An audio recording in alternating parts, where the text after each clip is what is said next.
All right, Ben, Yo. dude. Before we even start, I just got one thing to say. I ain't surprised, motherfuckers. I am, but we'll get to that. This is the UFC 279 recap show on Sherdog.com.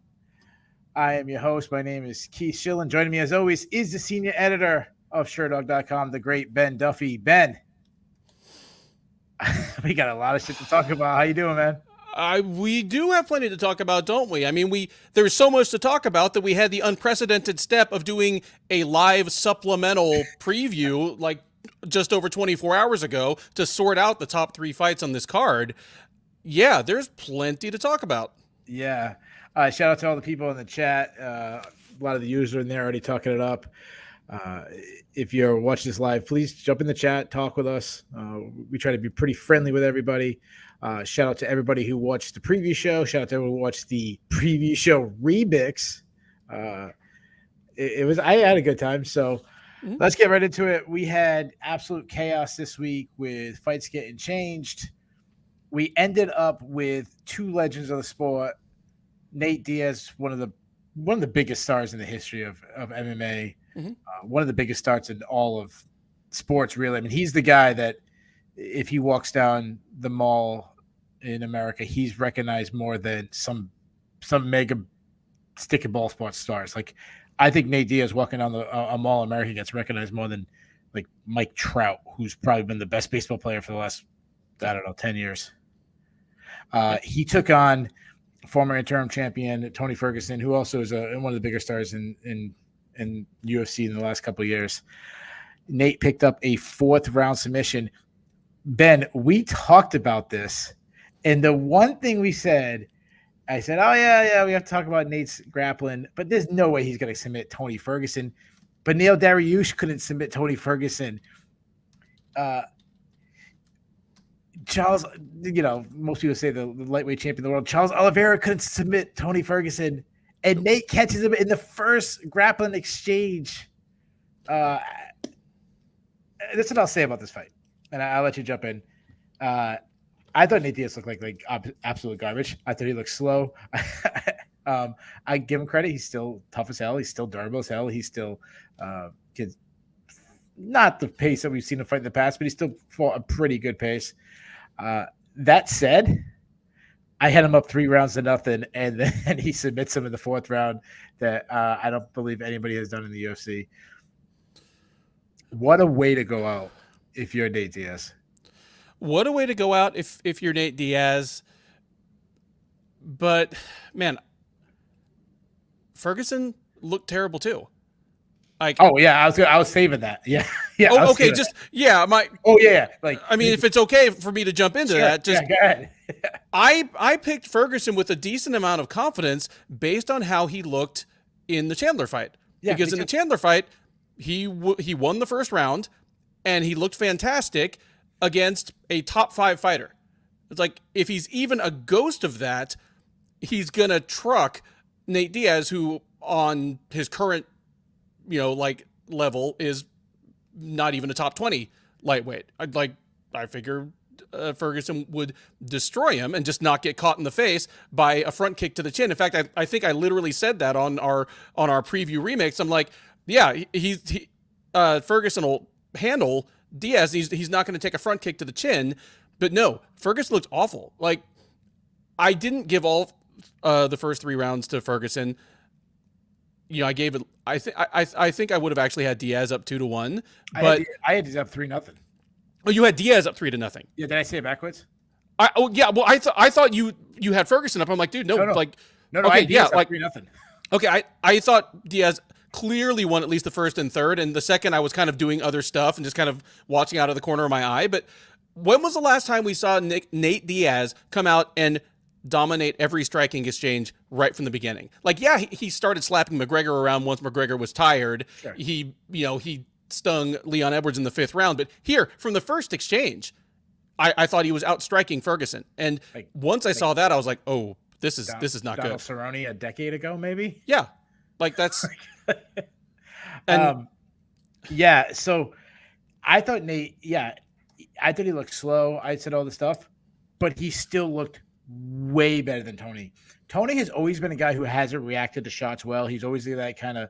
I described him on the previous show as like Sonic the Hedgehog. He's always spinning and rolling. His corner's telling him like stop turning your back towards him. Yeah. He was flopping around. And I think a big difference in the fight was Tony was hurting him with the leg kicks. He was having a lot of effect with that, but he wasn't hurting him with his hands at all. No, like I didn't see Nate take a step back. I didn't see him buckle. He had these moments where he's talking to the people outside the cage. He's walking around. He's doing Diaz type stuff. And I think it was actually like Nate's pretty brilliant in this weird. I know a lot of people won't say that like Nate Diaz is brilliant, but he's getting hurt with the feet, and he turns into a gangster. Like, I'm not going to bother. You're running away. You don't really want to fight, which gets Tony to one, give him moments where he's just kind of chilling and Tony's just standing there. And then also he gets Tony to kind of stand in the pocket and kind of bang it out with him instead of kicking the legs and moving. It was brilliant. It really was. Like, you wouldn't think the Diaz the shtick would work anymore in 2022. You know, you think that would have been dead in the water like back in 2015 or 2016 whenever Nick was just like laying on the ground like this against Anderson Silva. But no, it worked. It was weird, you know, and both of them had their moments of that. But yeah. it was Nate who was driving it. Yeah, it was what a moment. The fans got exactly what you want. If you bought tickets to UFC 279 because you're a huge Nate Diaz fan, you were happy. Maybe you are a Chimaev fan, so you want him in the main event. That doesn't happen, so you get him in the co-main event. He has a great show. So like the two guys who were supposed to headline the show both come out as winners on the night. So I think a lot of fans would be happy if you were in attendance. I'm sure the weed was getting passed around a lot in the arena. Yeah. I'm sure people are dancing in the street right now, tossing up 209 and all this. When I think of Nate Diaz's submissions over his career, yes, Tony Ferguson is absolutely shut. Absolutely shut. That said, other than maybe the Kurt Pellegrino where he's doing the double bird and flexing and all that, this has got to be right up there, no? Yeah, yeah, absolutely. I mean, he tapped out a fighter who's never been tapped out in UFC competition, including fairly recently against some very, very, very good grapplers. And it's not like it was a club and sub. You know, Ferguson had been rung up a few times, but it's not like he was stunned in the moment. No, it's as a pure grappling performance, it's right up there with anything Diaz has ever done in the UFC. Yeah, and it was quick. As soon as they said he's got a guillotine, I go, "Oh my god, he's going to submit Tony Ferguson." Mm-hmm. And I don't know if I couldn't see Tony tap. I don't know if he tapped or he passed out for a second. I don't know. He did. I didn't see it. Mm-hmm. Kyle, he did mention a little matchmaking. I'm going to be much meaner than Kyle is. He's saying Tony should fight Jim Miller or Joe Lazon. I'm going to be much meaner. If you watched the preview last night, you might know who I'm going to say to put Tony against. Nate's talking. He says he wants to go outside. He hinted basically saying he wants to box. I'm thinking, I think what most people are thinking, I don't think he's getting a Floyd Mayweather fight, which it always could happen because Floyd Mayweather does shit like that, go out fighting Ryzen and everything. Always take the weakest challenger possible. But I think it's a lot more likely a Jake Paul fight happens. A Jake Paul versus Anderson Silva fight just got announced. Yep. I think Jake Paul, who's a marketing genius, I think he timed that wrong. I think he should have waited 1 or 2 more weeks and then booked Nate first. Because if Anderson beats him, it steals a little bit of the shine. Now, I think he's going to be like Nate, where it doesn't matter if he wins as much. But if he's undefeated, it would look better. Now, if he starts Anderson Silva, which is honestly possible, we could have a huge boxing fight. Yeah, jump in. We could. Well, I think Anderson Silva is pretty likely to beat Jake Paul. And I think so too. I think the whole fun train kind of ends the first time he loses. It could. Like especially if he gets beat up, broken nose, something like that. Yeah. Yeah. I've had I had a whole lengthy conversation on like other shows about the thinking behind this. And I definitely don't want to make this into the Jake Paul hour after we got all the weird shit of this. But it's interesting because if all he wanted was easy paychecks, he could keep slapping up like other YouTube stars or really, really washed MMA fighters that were never good strikers in the first place. He's kind of daring to be great. Like the Hasim Rahman Jr. fight was against a legit boxing champ. Like Anderson Silva has looked really good despite being 46 or 47 years old since he's moved over to boxing. Like Paul's not afraid to lose. It's kind of interesting. Anyway. Yeah. Kyle Johnson mentions Nate gets winner of Silva Paul. I don't want to see Nate fight Jake Paul. I want to see Nate fight Anderson Silva even less. Like like in a boxing match. I don't want to see him in an MMA match either, but and Jake Paul boxes at like a not fat 195 pounds. Like he would dwarf Nate Diaz. But that's still what's going to happen. Yeah. If I'm the UFC, let's do this. We'll match make real quick, and then we'll just talk about if this is the last time we ever see Nate. We'll just talk about it for a second. Okay. And then we'll talk about Tony too. If I'm the UFC, if I can get him back in the door for one more fight, this is a great thing. This was an absolute great thing that Nate won. Mm-hmm. I'm throwing as much money as I possibly can at him, and I'm asking for one more fight for Nate. And it's pretty obvious. You know who I'm saying he should fight. And I think it's likely to happen next, no matter what. So they would be wise to make it happen. Yeah. So you agree with me? The Kurt Pellegrino rematch is has to happen. I think so. Like Pellegrino's got his black belt. He's been running his school in Jersey for like 10 years now. Like I don't think he dives into that triangle. Yeah. Obviously, we're joking. If you don't know who if you don't know who I'm talking about, to me, it would be an absolute shame. And yeah, Nate is. I still think he's past his prime, but him versus Conor, and Conor, who knows where he'd be after a broken leg, back-to-back knockout losses. I mean, he really hasn't fought much in the last 5 or 6 years. But Conor McGregor versus Nate Diaz 3, I think it could be as big as any pay-per-view they've had, other than maybe the Khabib Nurmagomedov fight. Yeah. It's almost the only thing I want to see from Diaz in the UFC. Yeah, I agree. Like I don't care about seeing him fight other guys. And I mean, there's definitely matchups you can make and you can use his name, but he doesn't. Like someone else said in the chat, he doesn't want to build up the next stars anymore. But nope. If he wants to fight Jake Paul for payday, I'm assuming the UFC could do bigger numbers with Conor.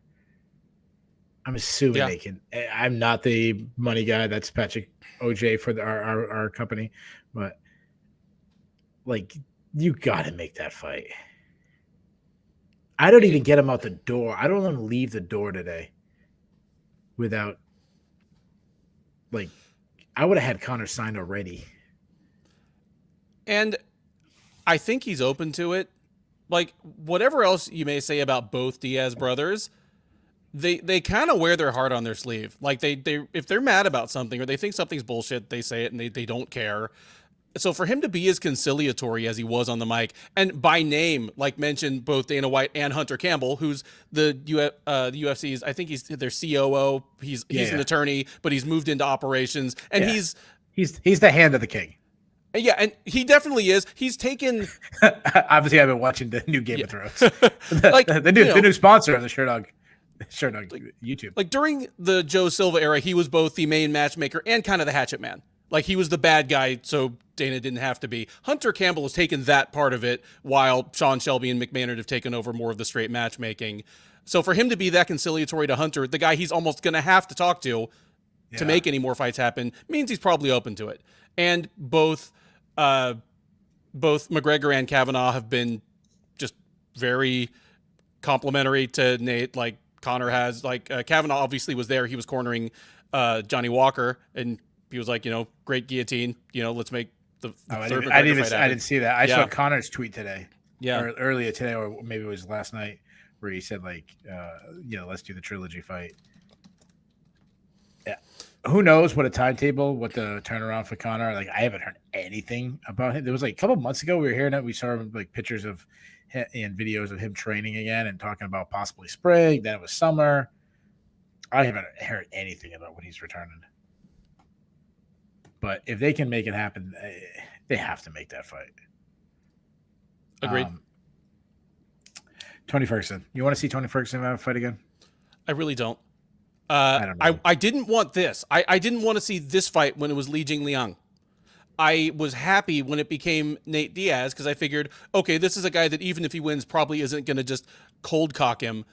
I still but he looked so bad that as badly as I didn't want to see him fight Li Jingliang, I want to see him fight even less 4 or 5 months from now. I have no interest. There's no weight class where I want to see it happen. There's no opponent at a UFC level that I want to see him against. I mentioned a couple times, Darian Weeks and Johan Lainez opened up this card, and I was like, I bet Tony Ferguson could have beat one of them at 170. They just wouldn't make it because it's insulting and it's not worth their money. I'm not sure this version of Tony Ferguson. I think Johan Lainez cold, lays him I out. think Lainez. Yeah, I agree. I think Lainez would knock him out cold. That left hand would have landed one time, and that's it. I was sitting there thinking, poor Li Jingliang. We'll get to him in a little bit. But I was watching this and saying, could you imagine what Li Jingliang would have done to Tony Ferguson tonight if that fight actually went through? I mean, there's no doubt he would have starched him and walk off one punch knockout. Yeah. Mm-hmm. Yes. Almost mercifully. It would have been, he would have caught him with something in, just caught him with a clean, right cross or something, and Tony would have been face down, no follow-up needed. So at least it wouldn't have been one of these things where Tony's squirming and he's just taking 30 shots to the head before the ref jumps in. So yeah. I just pictured Tony doing some stupid spinning back elbow not missing, and then all of a sudden as he turns his head, just a left hand is coming, left hook is just cleaning his clock. On the flip side, a lot of guys said, imagine what Chimaev would have done to Diaz tonight. Well, I feel comfortable with my original pick that we would have seen Diaz lose his first fight by submission since he lost to Hermes Franca back in 2006. Oh, get this porn spammer out of my chat. Thank you. Get out of the chat and go right to my DMs. it's a lonely night here in Rhode Island. No. Gross. My computer is getting herpes as we speak. This is what I would do with Tony. I don't think Tony's going to retire. I really don't. And you seem to be you're a lot nicer than I am. You have mercy on him, and a lot of our listeners have mercy on fighters. They try to match him with fights they could win. Yeah, I'm the opposite. I'm always the sacrifice the old guy for the next star. Who could I get over next? I'm using Tony Ferguson. He wants to fight at 170. I'll put it. And this. I'm sorry, guys. But I'll put him against Shavkat Rakhmonov. It's terrible. Rakhmonov would starch him in about 30 seconds. Mm-hmm. But if I'm running the UFC, that's what I'm doing. I'm getting Tony to talk and say crazy stuff for a week. Yeah. No, if I'm the UFC and Ferguson insists on fighting, and I am worried that he will take his whatever he has left and take it and cash a few checks in Bellator or PFL, if that's what I'm trying to avoid, and I just want to get whatever squeeze I can out of this moldy orange, yeah, I'm putting him against the biggest name I can possibly get across. It's Rakhmonov. It's the Brady versus Muhammad winner. If it's Brady and they're trying to build some juice, it's something like that. Yep. You guys are killing me right now. Yeah. Yeah. I shout out to Technical Wealth. He said, "You're a passer." Yeah, that's the Bill Belichick in me. Yep. Cut the guy, move on, and yeah. I promise I won't talk NFL football, but yeah, I know. I would be hated, but if I'm a promoter, I'm always thinking about the casual fans. I'm never thinking about the hardcores because everybody in the chat right now, and you and me, we're watching no matter what. Yep. How do I introduce Shavkat Rakhmonov to the casuals. Well, if he fights Jeff Neal, we all say, wow, what a fantastic matchup. But not a single casual does. Nope. If this is the last we see of Nate Diaz, how will you remember him? I remember when I thought that he would always be the other Diaz brother. He was competing in a tougher weight class than Nick, because Nick was already growing out of lightweight. Sure. He was clearly a welterweight, occasionally a middleweight, whereas Nate looked like he could be a 155er for the long run. And I just thought Nick was a better fighter. I thought he was a better version of the same skill set. He was a better boxer. He was a better grappler. He had a little bit more power. I actually liked Nick's personality better. Like, Nate passed him up. He's the best Diaz brother. He is. I mean, this is going to sound negative, and it is not meant to be, but his actual in-cage accomplishments are grossly overrated. Like, you stack up his best wins. There's not much there. He came up short against almost all of the top 10 fighters he fought. Like, just but that doesn't matter. It's like I said when I opened up the preview a week ago.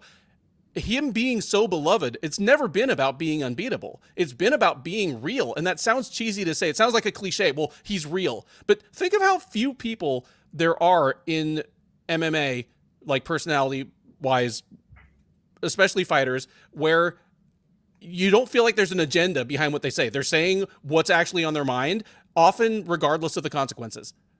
There are so few of them.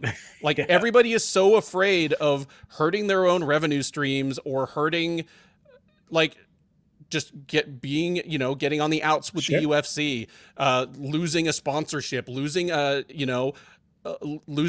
big fight. He's never cared about that. He's never needed the sport as much as it's needed him. He's come and gone kind of as he pleases over the last 10 years. And it's given him freedom to be real. Yeah. And that's why people love him. I mean, I can take or leave the personality, but I've always respected him. Oh, absolutely. Yeah. I think of Nate like this. Go all the way back to the tough days, when he was put in the tough house, like how he was introduced to most people. And if you remember, he was coming off a loss to Hermes Franca. He was coming off a lot. He gets in the show. He's not one of the favorites. Gray Maynard's in it. Manny Gamburian's in it. I don't remember like exactly who else was in it, but there was Lozon. Lozon was on that one. Joe Lozon was on that one. He was coming off a win over Jens Pulver. Like, there was other guys that were more respected, and it was more like, oh, we see, like, being brothers back then was even a bigger deal because the amount of people trying to get in the UFC was smaller and this and that. So we looked at it as like, oh, Nate got in because of Nick. Now, Nick at that time was like a top 10 welterweight. Nick did the Go-Go Plata literally while Nate was in the tough house. Well, there you go. He submits at that time Takanori Gomi, who is at the best, the number 2 lightweight in the world. Yeah, and one of the best pound for pound guys in the world. Mm-hmm. He's fighting with Carlo Parisi, and he's fighting with Diego Sanchez, and he's having all these unbelievable fights. Nate was looked at the little brother who's not nearly as talented, but he still has Nate's like asshole attitude. Mm-hmm. Nate, I challenge anybody. Look at Nate's personality on Tough and tell me it has changed. He hasn't let anything change him. The popularity, nothing. So he comes in to the UFC, not a lot of fanfare, wins some matches, lose some matches, win some matches, lose some. Never has this like really big run where he seems like a killer. Even when he gets like rise it all the way up and like fights for the title and all this, he never seemed like that good. I remember him coming back against Michael Johnson. Most people think Michael Johnson's going to win. He had a long layoff. He didn't look good. He might even like lost recently. And everything changed in one perfectly timed interview where he said, Conor McGregor, you're taking everything I work for. I want to fight your fucking ass, or whatever he said. And then everything changed. Not his personality, but his stardom just went through the roof. And the press conferences, the getting called in on short notice. Like if he had a full camp for Conor, he wouldn't have got the credit. He wouldn't have been as big an underdog. The getting beat up and then coming back and being bloodied and getting the choke and saying, I'm not surprised, motherfuckers, and all that. Like everything went perfect for this guy. The BMF calling out Jorge Masvidal, changing it into like gangsters are cool, and then even his way out the door, it works out perfect. Like everything this guy touches is magic. Yep, that pretty much sums it up. So if I was never a Nate guy, like there's you have the Diaz brothers posse and all this, the people who just like drink the Kool-Aid. I was never that. I'd actually almost be like the opposite. But I'm gonna miss Nate. Yeah, absolutely. It's a little less interesting place without him. Yeah, this is this is a perfect thing where Alan said he settled MSG to defend a title that he made up on his own. Had The Rock, who's like the biggest movie star in the world. It was the president was there. Like it's people like talking about like, hey, we're gonna defend the BMF. Like, yeah. So you ready to move on? Absolutely. All right. So the man he was supposed to fight was Khazmat Chimaev. He was supposed to take on Nate, while his opponent, Kevin Holland, was supposed to take on Danny Rodriguez. These guys scrapped in the back during a press conference. There was little chatter, media day. Scrapped. Whatever. They say supposedly all hell broke loose and gangs. This gang was fighting that gang, and I think it's a little bit of that fish that grows. But regardless how you feel about Chimaev, some people I still think will love him. I think a majority has turned against him. He has become like maybe top villain, at least top villain for this week of this month. That always changes. This dude is a badass. There's no way around it. He is a straight badass. That's that pretty much sums it up. He turned full tilt into the villain role, and really just ratcheted it up further throughout yesterday and today. Once weight had not been made, he was kind of the instigator and the aggressor. He was positively unhinged in his post-fight interview. But the actual in-cage product, it's a shame that he kind of did the unsporting, ducked under Holland's attempt to touch gloves, because that was probably Holland's best chance to land a strike during the fight, and instead he ended up with 0. Yeah, it's funny because I've seen a lot of people saying like, "Oh, Chimaev faked a glove touch." No, it was Holland that was putting his hand out to touch gloves, not Chimaev. Well, right? Holland put his hand out to touch gloves. Chimaev kind of started to go as if he was going to meet him, but then just ducked under. Like, yeah, that makes no difference. It would make no difference. It actually gives him an out. It gives him an out. Yeah, and it's a heel move, but you know what? If you don't like it, then just outlaw glove touches entirely, or just stop making them customary. Like you don't have to do them. The fight would have looked the same. Sorry to interrupt. I remember when Chuck Liddell and Randy Couture did it. I think at UFC 43. I think that was the first time I remember anybody touching gloves like that. But it was done by like the two biggest stars of the sport, who also were so respected that everyone wanted to be like those two guys. Yeah, sure, it could have happened before, but that's the first one I remember them like making a big deal about them touching gloves. Yeah, it's funny how quickly things become custom, how quickly they just become the new normal. Like it was like 2014 or 2015 that TJ Dillashaw did it once, and everyone else is like, "Wait, Buffer will bump fists with you if you try," and all of a sudden everybody does it. Yeah. Yeah, the press conference is going on right now. Obviously, me and Ben never get to watch the press conference. I hope he's like doubling down on the villain. I hope he's not backing off. I hope he's like, I'm not here to make friends. I'm not here to touch gloves. I hope he's saying that. I hope he's saying like, I hope he has no remorse. No, again, I know I sound like a hypocrite because yesterday I was saying like, dude, you have no remorse, nothing. This is why people turn against you. But the promotional side of it, if I'm like, no, be the bad guy. Like we haven't had a universal bad guy probably since Brock Lesnar at UFC 100. I'm going to drink a Coors Light moment. No, absolutely was, because cutting that sort of promo only works after you win. Like because honestly, Chimaev tonight didn't sound too different from how Conor McGregor sounded after the second loss to Poirier, like where he's just threatening to like break into his house and like, kill his family and saying your wife's still in me DMs. But that sounds stupid when you're sitting on the ground with like a spaghetti leg.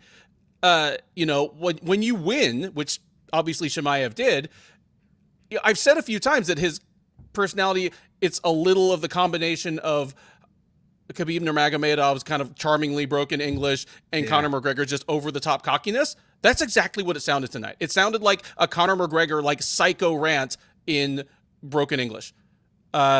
And yeah, he's might as well steer into it. Like the problem I always had with John Jones was he is a natural heel. He's a cocky dude that doesn't give a fuck and he doesn't think the rules should apply to him. And he's always had things his own way because he's so talented, but then also wanted to be thought of as like the role model and the choir boy. Once he shaved his head and became Black's Luthor and just steered into the heel role, I liked him a whole lot better. I have no idea what that means. And I just made that up. Black's Luthor. That's okay. Oh, I didn't know that was like a villain in a superhero movie or something. Yeah. It's funny because John was trying to do like a super Christian good guy for a long time. Yeah. And I'm not saying he's not a Christian, just for the record. I'm not one of those people, but you don't have to be perfect. You're just forgiven. That's right. Amen. It's Sunday. We can say this. I'll say this: the X's and O's. There's so much. Just in this, it was a very short match. There was no offense at all for Holland. There's a lot to take from just that little bit. Like, regardless of how you feel about him touching gloves, not touching gloves, shooting under, whatever, his shot, and Daniel Cormier kept mentioning, this is a guy who wrestled in the Olympics, this guy who was a NCAA runner-up, this is the guy who's world champion in wrestling. He talked about, like, his shot was blazing fast, in deep, and he talked about, I know on the broadcast, he talked about before that, like, how he automatically turns the corner. He's on the hips and turning the corner before the opponent's even reacting, before they're trying to even get the hips back. I mean, it was super impressive. I loved when, to Holland's credit, Holland showed a little bit more scramble than he normally does. And he was throwing out Granby's, trying to scramble. And I just loved how Chimaev just followed the hips.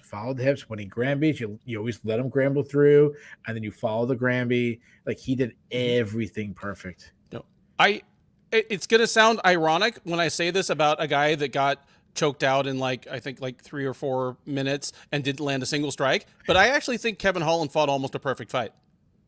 At just about every moment in the fight, he did the exact best thing he could possibly do to survive, maybe escape, and make a fight out of it. Like, he fought almost a perfect fight. Yeah. Just the problem is, like I wrestle with my son and I teach him wrestling moves when I wrestled, and I'll say, shoot in the leg, drive. But I have to let him take me down. Mm-hmm. You know what I mean? He's still 7 years old. He still weighs, 50 pounds, if that. That's kind of, I feel like Kevin Holland, like, he could do everything right. Mm-hmm. He's just still like 12, 13 levels below Chimaev in skills. That darts choke, I think it was even more impressive to me that he had to adjust 3 or 4 times. Yeah. It wasn't just, I caught you, it's perfect, that he had to like adjust and catch it. After the first or second like positional change while he was still working for the Darce choke, I was like, Holland's going to get out of this. Like, I don't think he's going to win, but I think he's going to get out of this. I think he might get out of the first round. Let's kind of see what happens. But nope. The adjustments Chimaev made were amazing. Yeah, I want to say this before I forget. I almost put this guy on my Bulls list, but shout out to Joe Rogan, who sometimes becomes shit, but I love that he was in the cage with Khazmat, and Chimaev is trying to like ignore the weight cutting, and I don't care about that. And I love that he was challenged him, like, yeah, but what about? Yeah, wouldn't let him off the hook. Yeah, and you know what? Joe Rogan's the only commentator that can do that, because it's Joe Rogan, because you're the biggest commentator in the world. You're a freaking gazillionaire. the fighters want to be on your show. Like that's why he could challenge them like that.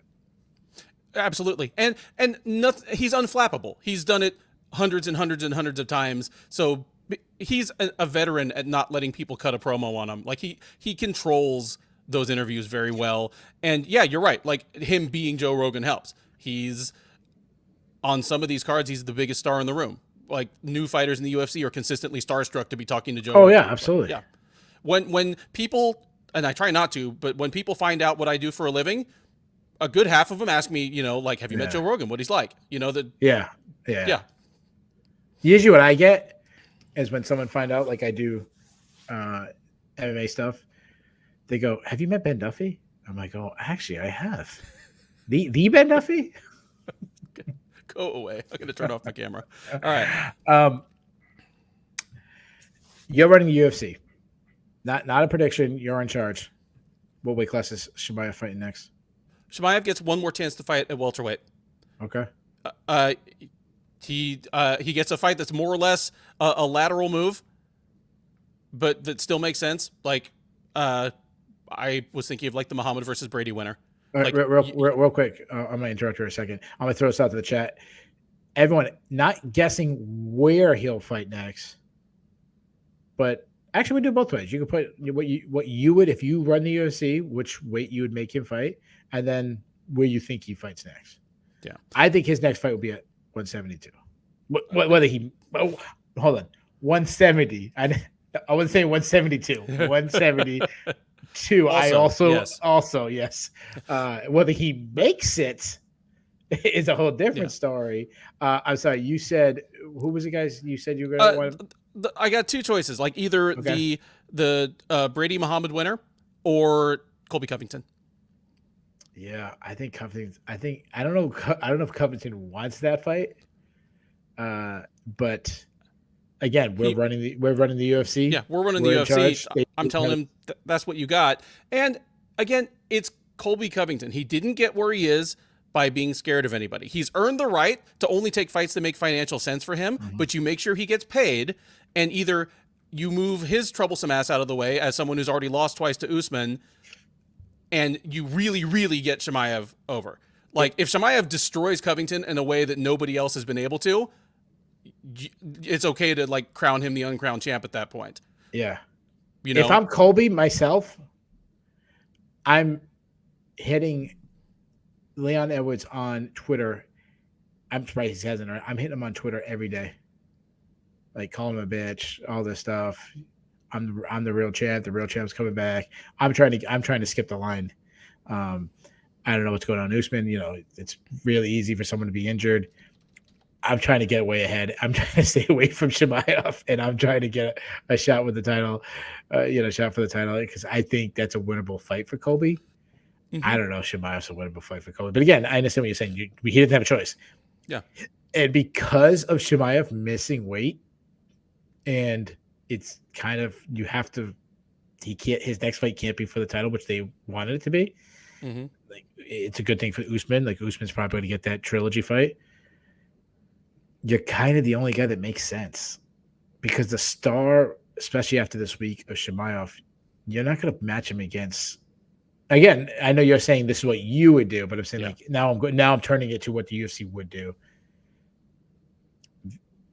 I can't think of another guy in the division that would, you don't match him against Stephen Thompson or no. Or, I mean, at worst, as a few people are kind of alluding to here in the chat, if Edwards wins the trilogy fight, then it's easy. Covington versus Edwards and Usman versus Chimaev.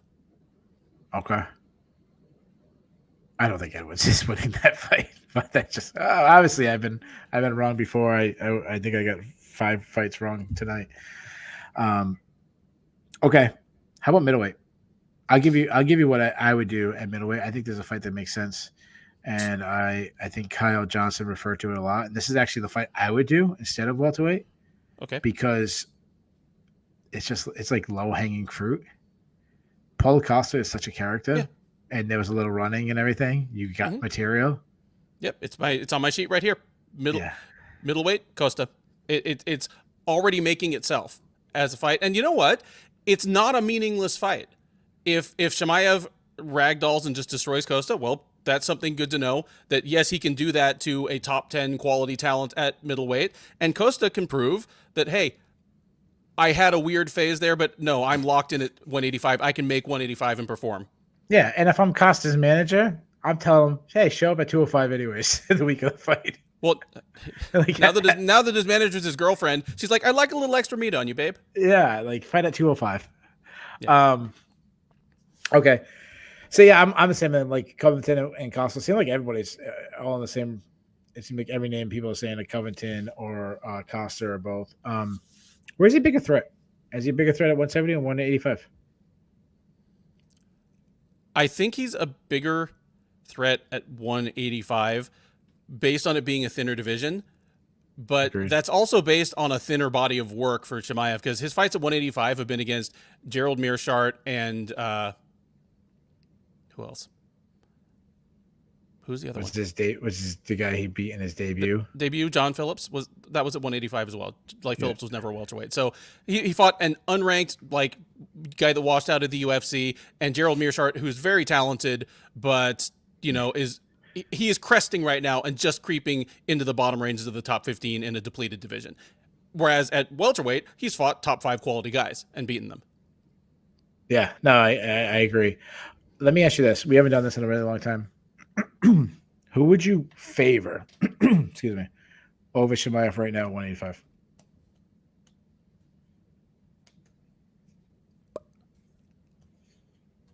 It's a good question.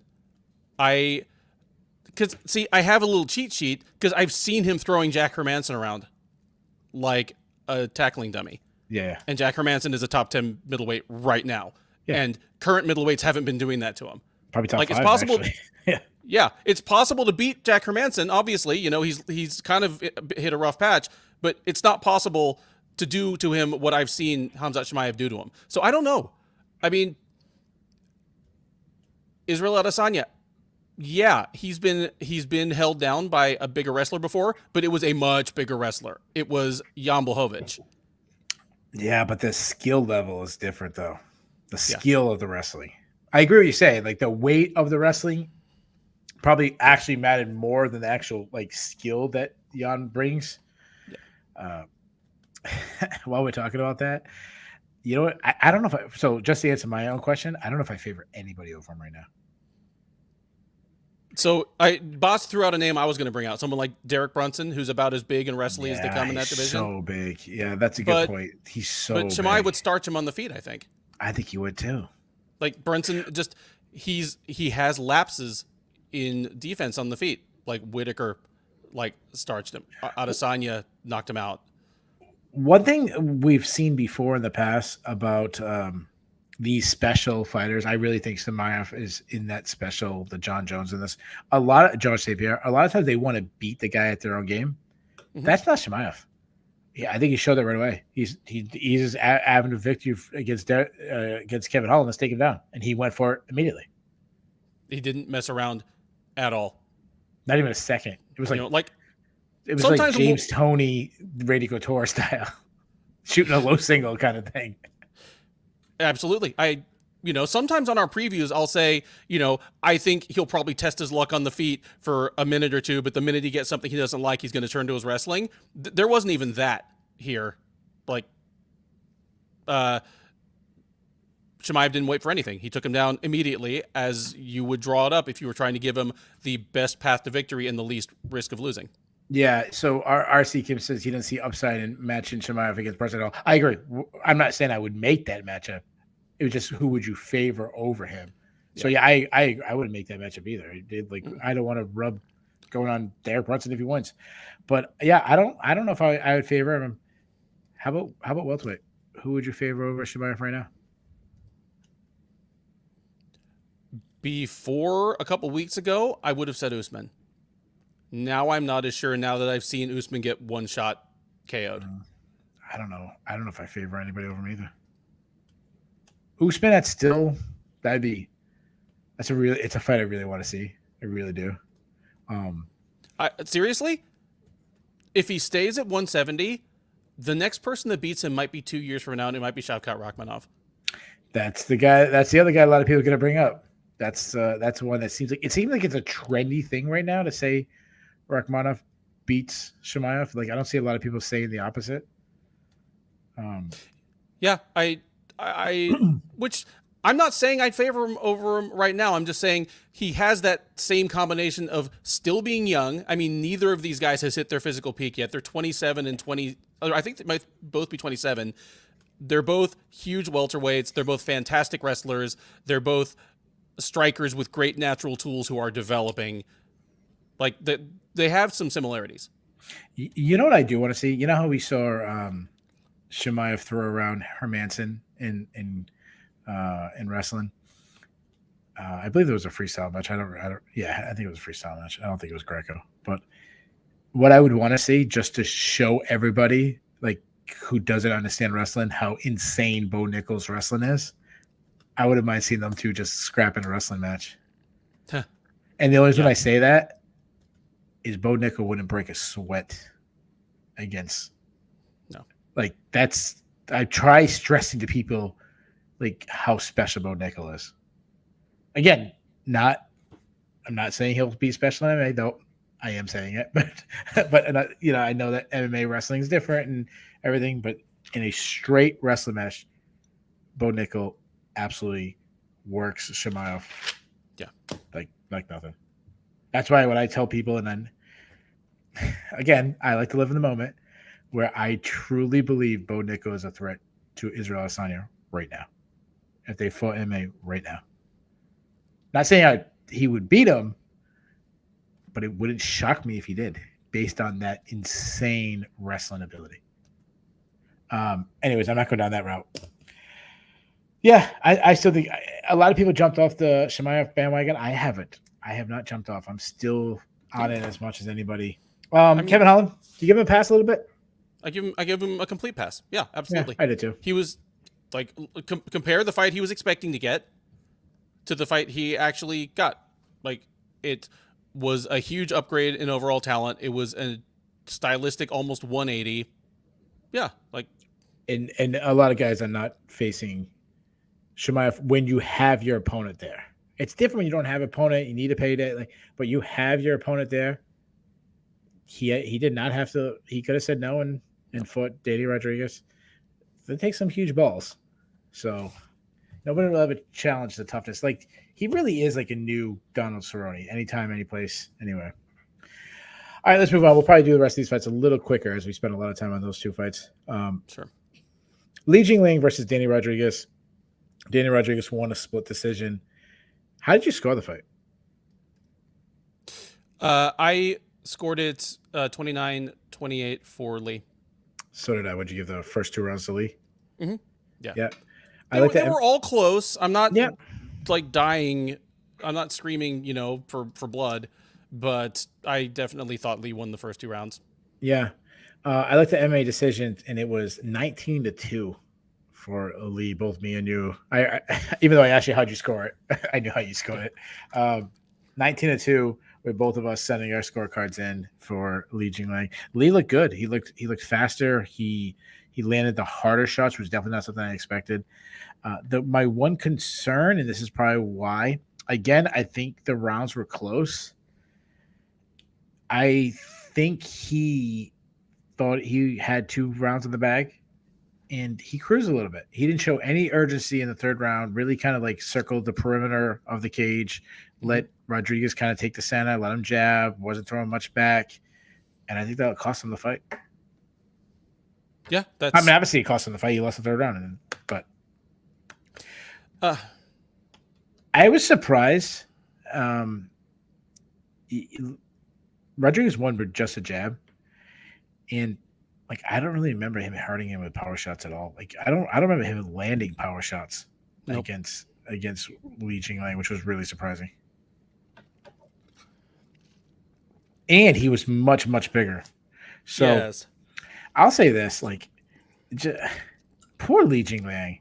This is a guy, he gets matched in his biggest matchup ever. He buys this dope suit that we saw embedded so he could be at the press conference. The one-time press conference is canceled. It doesn't happen. He goes from fighting the co-main event to not getting the co-main event. He goes from fighting Tony Ferguson, a big star, to fighting Daniel Rodriguez, not a big star. He goes from fighting Tony Ferguson, a shot fighter, not really a threat to him, to Daniel Rodriguez, a huge threat. And, oh, yeah, you have to change in 24 hours. Oh, yeah, and out of the 6 people who had to change opponents, you have to be the one who's 10 pounds lighter than the other guy. No, like, and then you lose a close decision that the majority of the members of the media, and I think everybody on Twitter seemed to have scored for you. Mm-hmm. Like, no, and even before their fight was over, just as they were stepping into the cage, I already said, of the 6 people on top of this card, like I tweeted it out, Lee did more than any other individual person to save the card for all the reasons you mentioned. He took a bigger opponent, a less known opponent. He moved down the card from the second from the top to third from the top. He went from being a 2-1 favorite to being a slight underdog. And then he didn't get to wear his awesome suit. On top of that, he lost a very questionable decision. Like this man is a hero. He's a treasure, and we're lucky to have him. The UFC is very lucky to have him, and I hope that his bank account was Jingliang, with extra money by the end of the night. So Hilo asks us, was Leach fast or was D-Rod slow? I'll think because I was actually asked that question, and the way D-Rod fought in the third, he looked like to me like a guy who hasn't fought in over a year and was a little rusty. And then he seemed to kind of start getting his timing and picking up, and he looked much better as the fight went on. But he just, to me, seemed like a guy that he just was kind of stuck in first gear a little bit. Yeah, that's... Rodriguez obviously got a win. Doesn't do much for the rankings, being that it was at 180. I mean, really, it's a middleweight fight if you think about it. What would you like to see him do next? Like, what would you match D-Rod with? He just needs a lateral move. Like, Rogan asked him kind of, hey, how did you feel about 180? And he was like, well, I didn't have to cut any weight. It was great. But it doesn't sound like he's planning on moving up to 185. This was a one-off thing to start with. Sure. So assuming he's staying at 170, he just needs to make a lateral move because all he did was he won a questionable decision out of his weight class. I'm thinking Michel Pereira, Alex Morono, someone that's just kind of there. Yeah. Hey, I mean... I know. if you're going to ask me who should get a guy ranked, somewhere from 12 to 25 off a win, his name's going to be there because he looked great in his last fight. He looked fantastic. Yeah. Best I've ever seen him fight. I'll say this: I want to go with a name for him because, he wasn't the guy who really got hosed like Leach, but he still had a more marketable fight in Kevin Holland down to a less fight. He still had to change opponent. At one point, I was seeing them; they both kind of started off a little slow, and I was saying, well, that's what happens when you have 24 hours to prepare for some guy. So I kind of want to give him a name. So I was thinking Vicente Luque. I like that. I mean, Luque definitely needs a win. He's lost 2 in a row. He needs a step down. I don't think Lee should have to take much of a step back. So I like Jace X, Man of Mystery, saying why not just put this same fight back together at 170. I'm fine with that as well. Yeah, it makes sense. Mm-hmm. Who I did actually match Colin. I forgot to ask you who you're going to fight Holland with. Oh, I didn't match Holland. Yeah, I never wrote anybody down for Holland. And my first one was just remake the Lee fight. Other one would be Eliseo Capoeira. That I think that'd just be a really fun fight. They're kind of in the same spot rankings wise, and Eliseo's coming off a win too. I saw that he kept saying that he was getting in the DMs of Stephen Thompson. Like that just sounds fun to me. That he's like, he's talking trash to Stephen Thompson, like the one guy. Like that. Maybe he's just asking him for like a ride in the church bus. Guys he's teaching little kids how to do karate and shit, and Kevin Holland's asked him for a fight. So I do that one. I do Stephen Thompson, but I like the most likely thing is just run the fight back with Rodriguez and Holland. So before that. Irene Aldana take on Macy Chasson in a absolute wild fight, especially the ending. Uh, Aldana won by third round TKO. First, what I asked about the first round, there was a moment of controversy where Aldana was going for an armbar. Shassan rolled. You want to give your opinion first? Or you want me to give my opinion first? I'm happy to give mine unless you've got something you really. No, all right. I think that was a Brazilian tap. I'm gonna say the opposite. Okay. I saw a girl. Remember, they slowed it down in slow motion.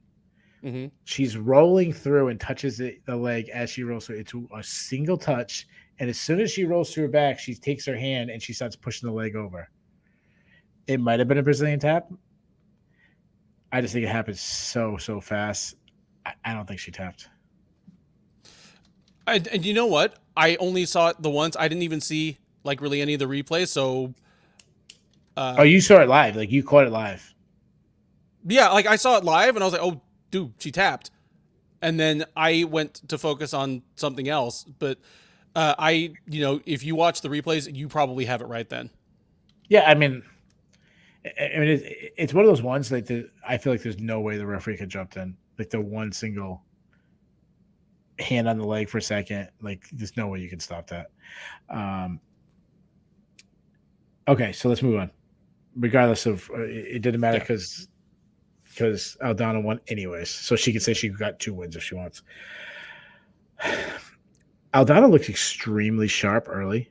Her jab, and she's one of the best boxers in the division. She's quick, she's tight, everything's tight. Then something changed in Mason Chiasson where I finally was like, wow, she finally got it. She's finally like realized, hey, I'm bigger than everyone I fight. I'm stronger than everybody fight. I can just stop being mean and bullying. And she came out aggressive and she looked good. She's landing ground and pound. Comes in the third round. I got a 1 round each. First round's kind of going back for her. She might even be a little bit ahead. Then she gets a takedown. I'm like, oh, she's going to win. This is going to be a huge win for her. She just beat Norma Dumont in the division. This is, I know, was a catch weight, but it's really a 145 pounder. And if we're being honest, Aldana threw up a Hail Mary. And a Hail Mary landed. Oh, it was beyond a Hail Mary because I don't think she threw that particular kick trying to end the fight. I think she was just trying to disrupt Chiasson's posture and, happened to land a perfect shot. And I'm not taking anything away from her because, I mean, she still threw it with power, but basically she was like flailing like a baby that didn't want its diaper changed and just happened to nail her like right on the liver and kill her. No, it's not even a Hail Mary. It's kind of like, just kind of throwing the ball over your head and it goes in the basket, like, from half court. I mean, I was a little bummed because I had gone 4 for 5 on upset picks and Chiasson was like a minute or two away from making me 5 for 5. But we saw something that we literally have never seen before in high level MMA. That's cool as hell. And before that, I felt pretty good about how the fight was playing out. I mean, Macy Chiasson, if you blow weight, at least use that extra bulk to bully the other woman, and she finally did start to do that. Yeah, absolutely. She should fight at 145. There's no way. She looks better at 145. Yeah. I mean, I know it's easy to say, like, yeah, you should fight at 145 if you want to fight the 2 other people in the weight class over and over again. I get it. Yeah. Aldana is on a little bit of a streak. I'm going to say this. You know who I'd match Irene Aldana against next? Who? Amanda Nunes. I give her the title shot. You think she jumps Caitlin Vieira? She already beat her. She starched her. All you got to do is show her knocking out Caitlin Vieira, and then show her throwing up kick and knocking someone out with it and make it seem like it was a technique that she's great at. Like, remember the Yaya Rodriguez backward elbow, they make it seem like, he'll throw that 300 times, he'll knock out one person with it. Like they would, that little thing with Joaquin Buckley, like it was such a great technique. Like Anthony Pettis stepping off the kid, like it's not going to happen again. But you could trick a whole lot. I bet you there's people right now hearing me say that saying, Keith, what are you talking about? She can do it again. Well, you could. Yeah, exactly my point. So, yeah, and honestly, like I'm not picking her to beat Amanda Nunes, but that boxing style and the Mexican champion, the female Mexican champion, she's more marketable. Like, that's the fight I'm doing. Jace X asks, where would we rate that upkick knockout among Fitch, Alves, and Price Vic? For me, it might be the top one. Like a clean one-shot finish, you know, because most of the time it's kind of like bicycling legs and one just happens to jack the jaw. Yeah. But here it was so bad that, as a couple people mentioned in the chat, Herzog never waved the fight off because I think he thought it was a groin foul. Yeah, it was weird. Yeah. When she first fell over, I thought it was like a knee injury. I thought she got like the way she fell, I'm like, oh God, don't tell me she just tore her ACL. Like, because you're moving around for the legs, you got pushed back, and your like knee gave out, or you dislocated your leg, or something. Like, I thought it was an injury. That's what I thought happened. Yeah. As far as up kicks, if people say Price Vic, when I think of up kicks, the up kick I always think of, and I'm going way back, showing my age, I always think of Renzo Gracie versus Oleg Taktarov. That's that's always the first up kick that I can remember, where it was used as a technique. It was like Renzo propped up off his hands, sprung up, perfectly placed, knocked out the Russian Bear, who was. I also think you had to know the Russian Bear. He was known for taking insane amount of damage, like Dan Severn standing over him and dropping knees in his face as he's pinned against the cage. So that one. And the other one I always think of, it wasn't a knockout, but the way it happened was Ivan Salavari up-kicked Joe Riggs. And as Joe Riggs fell, he fell right into a triangle. Like, he got knocked into a triangle. Salavari was so rad in his few bright spots. Kyle Johnson just named my dark horse pick. Musasi getting Jacare and Dream. Oh, especially who the two are. Yeah. It ages well too. It ages really well. Yeah, that's a good one. I love Salavari, he catches the sub and he gets up and he starts blowing kisses to people, like brother love and shit. It was awesome. There you go. That's my one WWF reference. Who would you do without that? So I'm saying Jimenez. What would you do? It depends on whether she wants to fight at 135 or 145. I mean, she's still coming off she lost 2 fights ago. I was thinking the Ladd McMahon winner. But if you want to just push her right into a title shot in either of those divisions, I'm fine with that. My issue is, who isn't coming off a loss recently, somewhat recently? Yeah, I mean, who would Jimenez fight? That's, unless you want to do the trilogy fight, which I don't want to do right away. No. There's no reason to. To me, that trilogy fight seems like the Matt Serra. Matt Serra technically never got the trilogy fight with George St. Pierre, but did we need it? Right. And really, the first two Nunes and Pena fights are kind of like GSP and Serra, where one was lightning in a bottle and the other was a thorough destruction. I think we might get the trilogy fight one day because of the lack of depth in that division, much different than. We're talking about George St. Pierre. Probably that was one of the glamour divisions with Matt Hughes and Josh Koscheck and John Fitch and Frank Trigg, and there was so much good guys at that time. All right, moving on. Johnny Walker versus Ian Cutelaba. Johnny Walker won by first round sub, and I'm going to stop taking Ian Cutelaba in fights because I felt this was the perfect stylist matchup. He got taken down right away. I go, oh wow, controlled Ian Cutelaba. The much better wrestler. I'm like, this is good, Ian Cutelaba. And then, I don't know, he goes for trying to advance submission without really securing a position, gets the position reversed, gets his back talk, and shortly after gets submitted. Nice job. I'll give Johnny Walker a lot of credit. He didn't panic when he was in a bad position. A really strong guy above him just took his chance. And he did good to control the back, get a submission. But I feel like this is more to me. Ian Cutelaba has turned into a yell at the TV kind of guy. This division is full of yell at the TV guys. I mean, you just think of the kind of 5 through 20, and you've just got Cutelaba, you've got Walker, you've got Kennedy and Nzechukwu, you've got you got Ovin St. Preux. You've got he's a classic guy. It's just the average IQ, fight IQ. The average fight IQ of that kind of 7 through 15 range is 30. Think about this. The guy who's the opposite of that, the high IQ guy, Glover Teixeira just had a yell at the TV moment and lost the belt for it. Yep. And he's like always he's the genius in the division. Johnny Walker. Any stock rising with this win? Like, you feeling any better?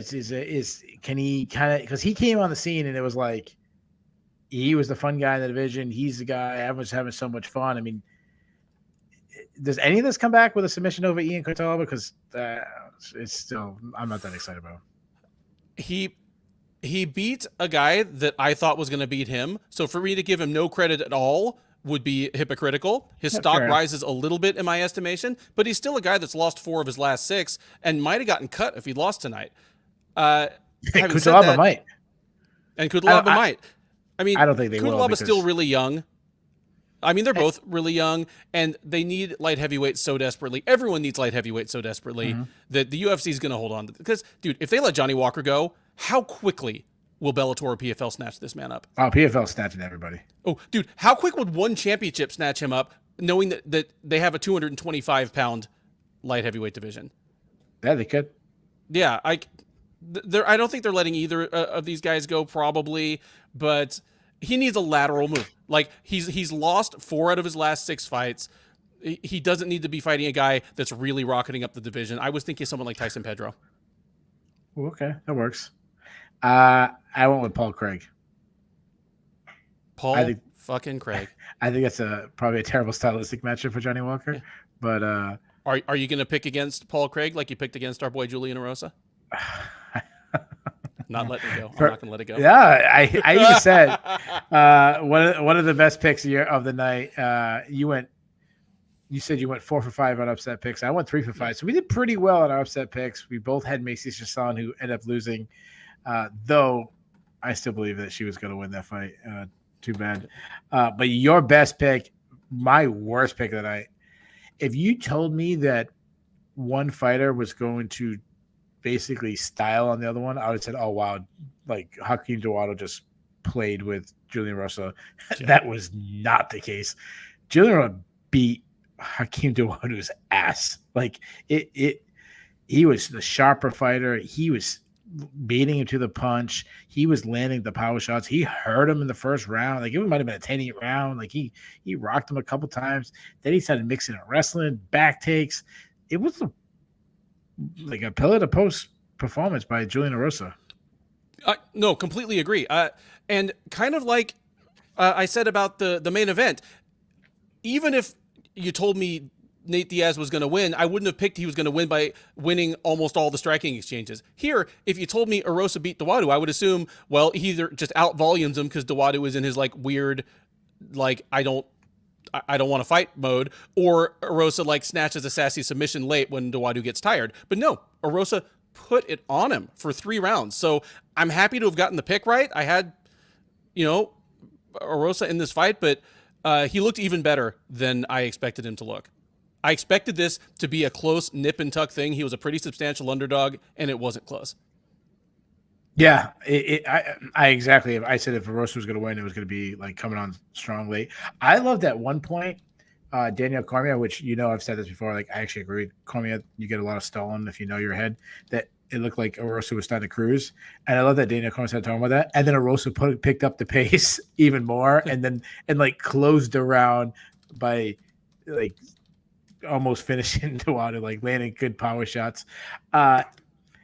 Really concerning Dawodu. Like, there was no urgency in the 3rd round when he was down 2 rounds, nothing. Like, he was jabbing, maybe a couple calf kicks. Like, he was not getting in the pocket, landing shots. I'm like, to me, he had a game plan, and there was no like plan B. I'm just gonna continue to jab, and I'm like, dude, you got 2 minutes. Like, you need to knock this dude out. Yeah. Yeah, and he had a single game plan, and it wasn't the right plan. And I don't say that easily because, again, I'm not a coach, and even if I were, I'm not his coach. But you said on the preview in picking Dawodu, and Tom Feely, who writes our text preview, said in his preview in picking Dawodu, this hinges on Dawodu like starting to kick Erosa's legs early. And like, everything will build off that if he just start, because Erosa plants his front leg and doesn't check kicks all the time. And if Dawodu can just hack his legs 6 or 10 times in that first round, then I don't think Erosa is wrestling him as well as he is later in the fight. I don't think Erosa is like eluding him on the feet. Like he never took that first step that really was probably his best path to victory. So, And to make matters worse, he missed weight, as Kyle Law he just mentioned. Bad. Yeah, it was a bad thing. He missed weight. Like he didn't come close. I wonder if he really did have a bad weight cut, not just one of these guys who quit, but he was completely drained, and because he just looked, besides he just looked terrible. But shout out to Julian Rosa, man. This guy is completely overachieving, and it comes to a point where you go, is he overachieving, or was he just grossly underrated? And he's the opposite. He wasn't underrated. He's improving. He's a late bloomer because he's a 2-time UFC washout. And I went back and revisited all those fights. In fact, I did it for this fight because I'm like, dude, he washed out twice and he's 4-1 since he's been back. Is he a different fighter? And I went back, dude, he wasn't good. Like I was there when he got head kicked by Julio Arce, and that's what I think kicked him out of the UFC last time. That was like back in 2019. Mm-hmm. He just wasn't very good, and he's better now. He's still a bit of a wild man. He still has to do the Paul Craig, Darren Elkins thing sometimes to get dinged up a little bit before he wins, but he's just much more sound. Like, he hits harder now. He's a more confident wrestler. He's just a better fighter. He's 31, which, I mean, it's not a super late bloomer, but at 145, you would expect somebody's been in his prime for a year or two by this point. But no, he's an improving fighter, and he even at featherweight, which is at worst one of the 3 best divisions in the UFC, he's another win away from kind of knocking on the outer edge of the rankings. So I think he's managed by Jason House. I'm not sure, but I think that's his manager. I think he's part of that team. If I'm his manager or I'm someone close to Julian Rosa, I understand you're saying fight a ranked opponent. If I'm him, I'm doing the opposite. He fought in 2016. He fought Paddy Pimblett, and a lot of people think he beat Paddy Pimblett, even though he lost a decision. If I'm the manager or something like that, I'm saying, dude, call out Paddy Pimblett every moment that you can. Now, again, I understand they're in different weight classes now and everything, but no, they're not. No, I'm sorry. No, Pimblett's 155. Yeah. Okay, yeah. And Erosa's 145. Yeah, they fought at 145 at the time I figured Pimblett went up. Yeah. But, like, I'm chasing him. Like, if I'm Erosa, I'm chasing him. I'm saying, hey, Paddy, you didn't beat me. You know it. You got a hometown call. Now let's fight in my, in my hometown, or let's fight in neutral territory or something. Like, that's what I'm doing if I'm him. Agreed. Kyle's saying fighting Nathaniel Wood. No, that's the wrong UK guy. What he definitely should do is be telling Jason House, get me another guy that's going to blow weight. Like, I'm making so much fucking money this year. Yeah, that's a good point. Well, hey, Paddy could be that guy too, because that dude gets fat. Yes. Yeah, even though his cholesterol is probably still way lower than mine, as I'm talking shit over here. Before that, Gelton Almeida took on Anton Chakali, and we didn't get to preview this one. We did a very short preview last night, but there's a reason why he was such a massive favorite. He's a bigger guy. He's the better grappler, and that's exactly – you called it perfect. That's exactly how you broke it down. All respect to Khazmat Chimaev, but this might actually have been the most ragdoll-y performance of the night. Almeida just picked Turkali up like he was fighting a 10-year-old and just threw him all over. I mean, the problem is that, one, Turkali is he's young. He's not really into his full grown body yet. He is definitely a light heavyweight, and he's a grappling specialist too. So he had nothing that wasn't in Gelton Almeida's wheelhouse.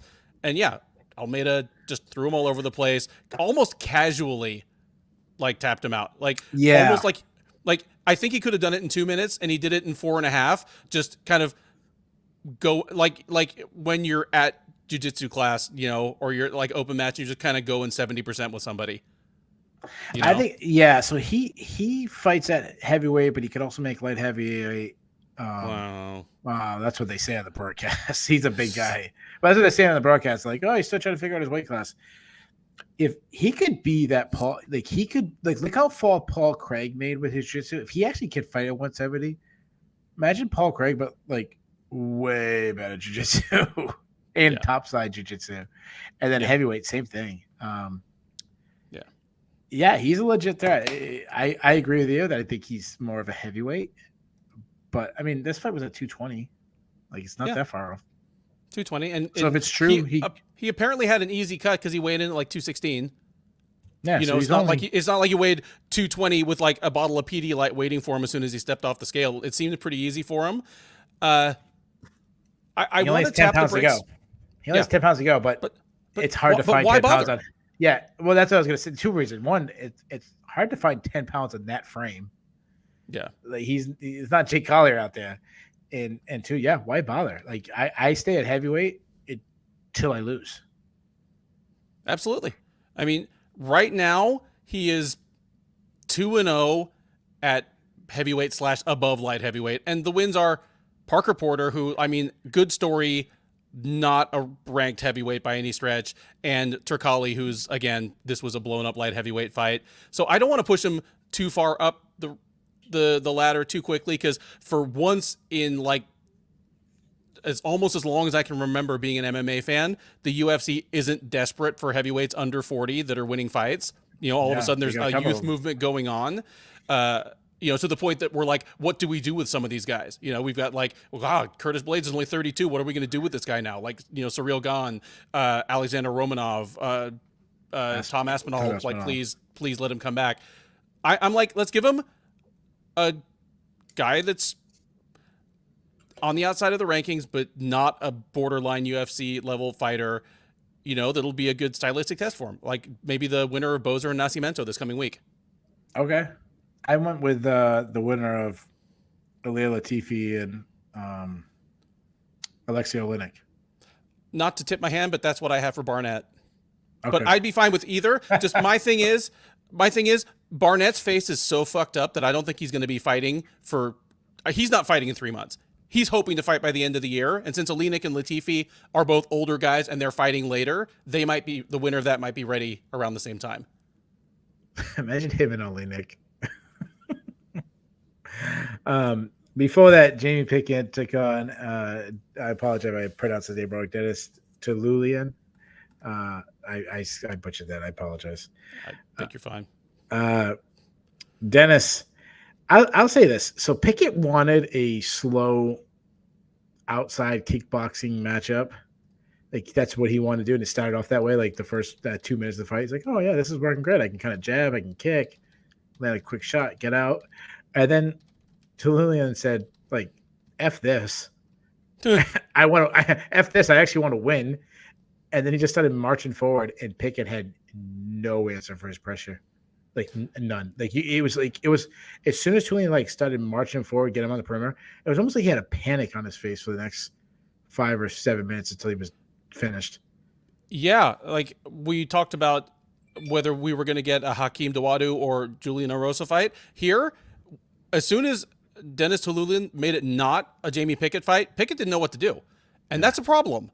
That's a definite problem if you want the deliberate pace and you don't know how to dictate that to people. Like if you're not Andrei Arlovsky, and on top of it, if he had any answers, they were going to be in like the Soprano register, because he took 2 of the harder nut shots I've heard in the same fight for one fighter in quite a while.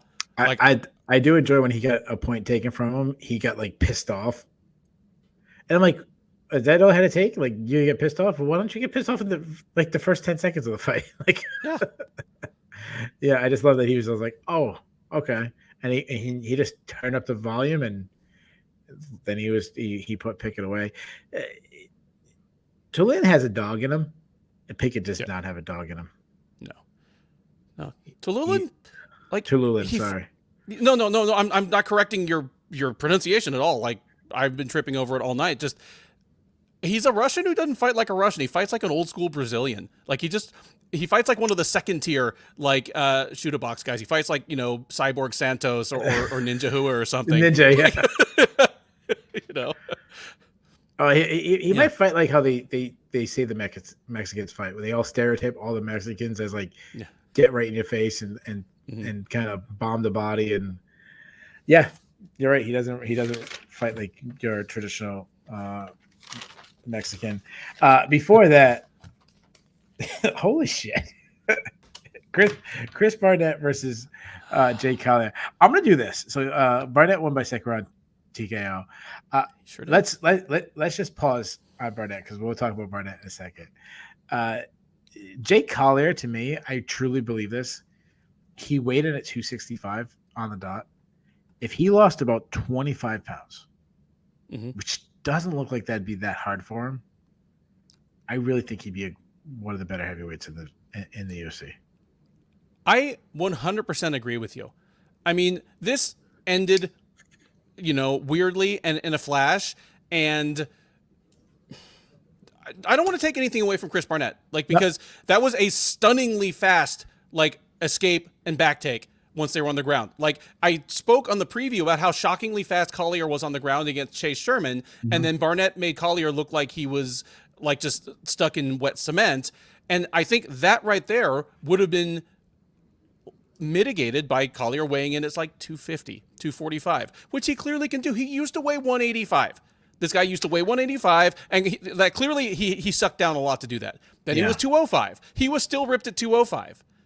Then, he came back from a couple years away, and he was a 255-pound heavyweight, but he's heavier now than he was a year ago. He's weighing in heavier now, and there's definitely no reason for that. Yeah, because he was, you look at his skills, the skills are there. He busted up Barnett's face instantly. He had I'm almost positive he has a broken orbital bone in his eye. His eyes, he had his eye closed 30 seconds into the fight. He was busting him up. And by the end of it, not only his eye, but the corner of his mouth was sagging and his eye was sagging, where it looked like he had a stroke or he had Bell's palsy or something. Yeah. And I don't know if it was just the weight of the hematoma, physically pulling all this down. Yeah, the blood coming down. Yeah, because he's kind of a chubby cheek guy anyway, or if there's some actual nerve damage there. I made a joke because they said, there's not going to be a post-fight interview for Barnett. They're taking him straight to the hospital. I thought the doctor at the ER was going to be like, can I please see a before picture of this guy? So I can know what this shit is supposed to look like. It looks like a Picasso painting where everything's on one side of the face, it's coming down, out of shape and stuff. The other thing I had issue with Collier, in the first round, he has him mounted and he's punched him out where I don't remember who the referee was, but I think it was I might have been Mark Smith, but I'm not sure. He was saying you got to move, Barnett. We got to move, and he's pounded him, and then he goes for a rear naked choke. I'm like, what are you doing? You're at the If it was if you play a board game and you ever play one of those buzzers, you're playing a speed board game, and it goes tick tick tick tick tick tick tick tick tick tick tick tick tick tick tick, just keep going. He's telling you about to finish it, and he goes for a rear naked choke. What are you doing? 3 or 4 more shots and the fight was over. But I'll say this again. I want to give Barnett credit. That's why I'm putting pause on him. I'm focused on Collier because I actually think there's something there with him. That's why I'm saying this. But when he shot that double leg and he missed and he was sprawled, that was it. That was the last effort. That was the similar to when I think Conor fought Chad Mendes, and Chad Mendes went for that topside guillotine because he was so gassed out. He's like, this is it. And then when he didn't have it, he was done. I felt the same way with Conor. He was that shot and then he was done. Yeah. But shout out to Barnett. That's why I want to focus on him. Let's just his fiance died 3 months ago. This guy is sitting there with a broken nasal fracture. I said orbital. I don't know if that's connected or whatever, but a part of his body is broken. Yeah. Nasal fracture sounds really bad. I'm not a doctor, but sounds like that would affect your breathing. I'm assuming if it's nasal, you have a 260-pound guy at one point pounding your face in. Your eye is completely shot. Where I'm surprised the doctor, if you saw it, the doctor was lifting his eye up so he could see and then say, follow my, and as soon as the doctor moved his hand, his swelling sagged back down across his eye. I'm when your eye needs a bra, it's been a bad night. That said, Good for him, man. The crowd's chanting his name. He makes this epic comeback. He does this big, forward flop. He's dancing around. He's chugging 2 beers. He's not going to go anywhere. He's probably going to lose his next fight. But hell, it's going to be fun regardless. Like, I'm going to enjoy it. I'm, called this fight wrong. Happy to be wrong because, again, it gets at least another fight or 2 in the UFC for the treat, the gift that keeps on giving. Chris Huggy Bear, Beast Boy Barnett. Everything, even with his nickname, the spinning wheel kicks. You know what I think they should do with him? I give him the Molly McCann treatment. And if you've ever seen the show where I say Molly McCann's not that good, but just like have her fight and I know they're not doing this, but I always say like have her fight low-level people in England because he has a star feel. Like do the same with Huggy Bear.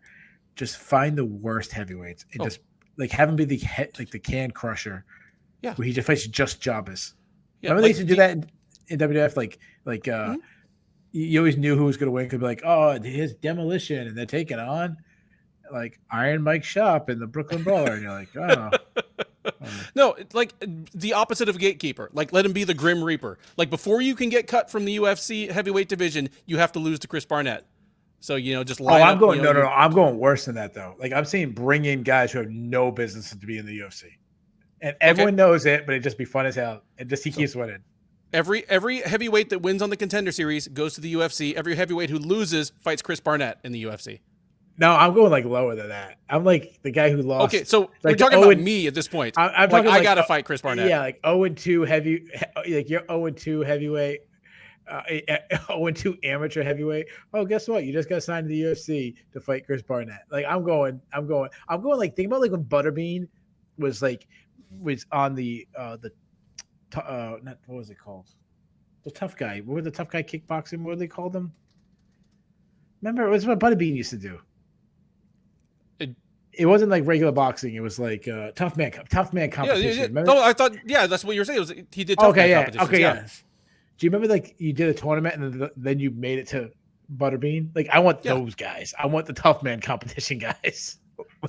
So I could possibly be fighting Chris Barnett in like 2 or 3 fights under this regime. Technical says Sam Alvey's debut at heavyweight. Yeah, like that's exactly what I'm talking about. Beautiful. Kyle Lawhe's doing the exact opposite of what I'm saying and saying Barnett versus Romanov. All right. Oh God, that's Sam Alvey's music as trains like Hey Soul Sister starts playing over the. Oh my goodness. I mean, if you really want to put him against like an actual heavyweight, I guess like Shamil Abdurakhimov would make sense or something like that. But if you don't want. Can't be. He lost. He got knocked out today in kickboxing. That is 13 knockout losses in his last 14 fights across all disciplines. He's gonna die. Like seriously. Like if just stop, dude. Please. Yeah. Please. Hugman Choi. Please. We opened up a. It's too late to be doing this. They should dance off though. Like Hongman Choi doing his like techno Goliath thing, and Barnett doing his like. There you go. What happened? That was pretty good, Ben. Can you show us again? Can you show us? No, I sure can't. Someone who's got editing skill. Could you like cut that and turn that into a video for us? We'll put it in our new preview. It's just that we gotta do. We gotta have me saying Ben is a dick, and then we gotta have you dancing like that. We gotta have. Why that. This doesn't make me look very good. Imagine if Chris Barnett and Butch Correa just had a baby together. So that'd be some pretty good dancing skills. Yeah, and well, I want to see Chris Barnett do the Valentina Shevchenko dance with the Shevchenko like with the Shevchenko sisters on both sides doing the dance together. It would be funnier to do that in the bounce house because the Shevchenko sisters would be flying like 20 feet in the air every time. Like a trampoline. There you go. That's what we're gonna. That'd be the next pay-per-view. Chris Barnett and the Shevchenko sisters and a trampoline. How bad is it that we're both saying, oh, dude, Jake Collier, it'd be great if he'd like lose 20 pounds, he'd be better. And then the guy that beat him actually blew the heavyweight limit. We're like, he rules, dude. Let him have a dance off with the best fighter in the world. Well, he's also like freaking 4'2", you know? Yeah. Like I'm taller than Chris Barnett.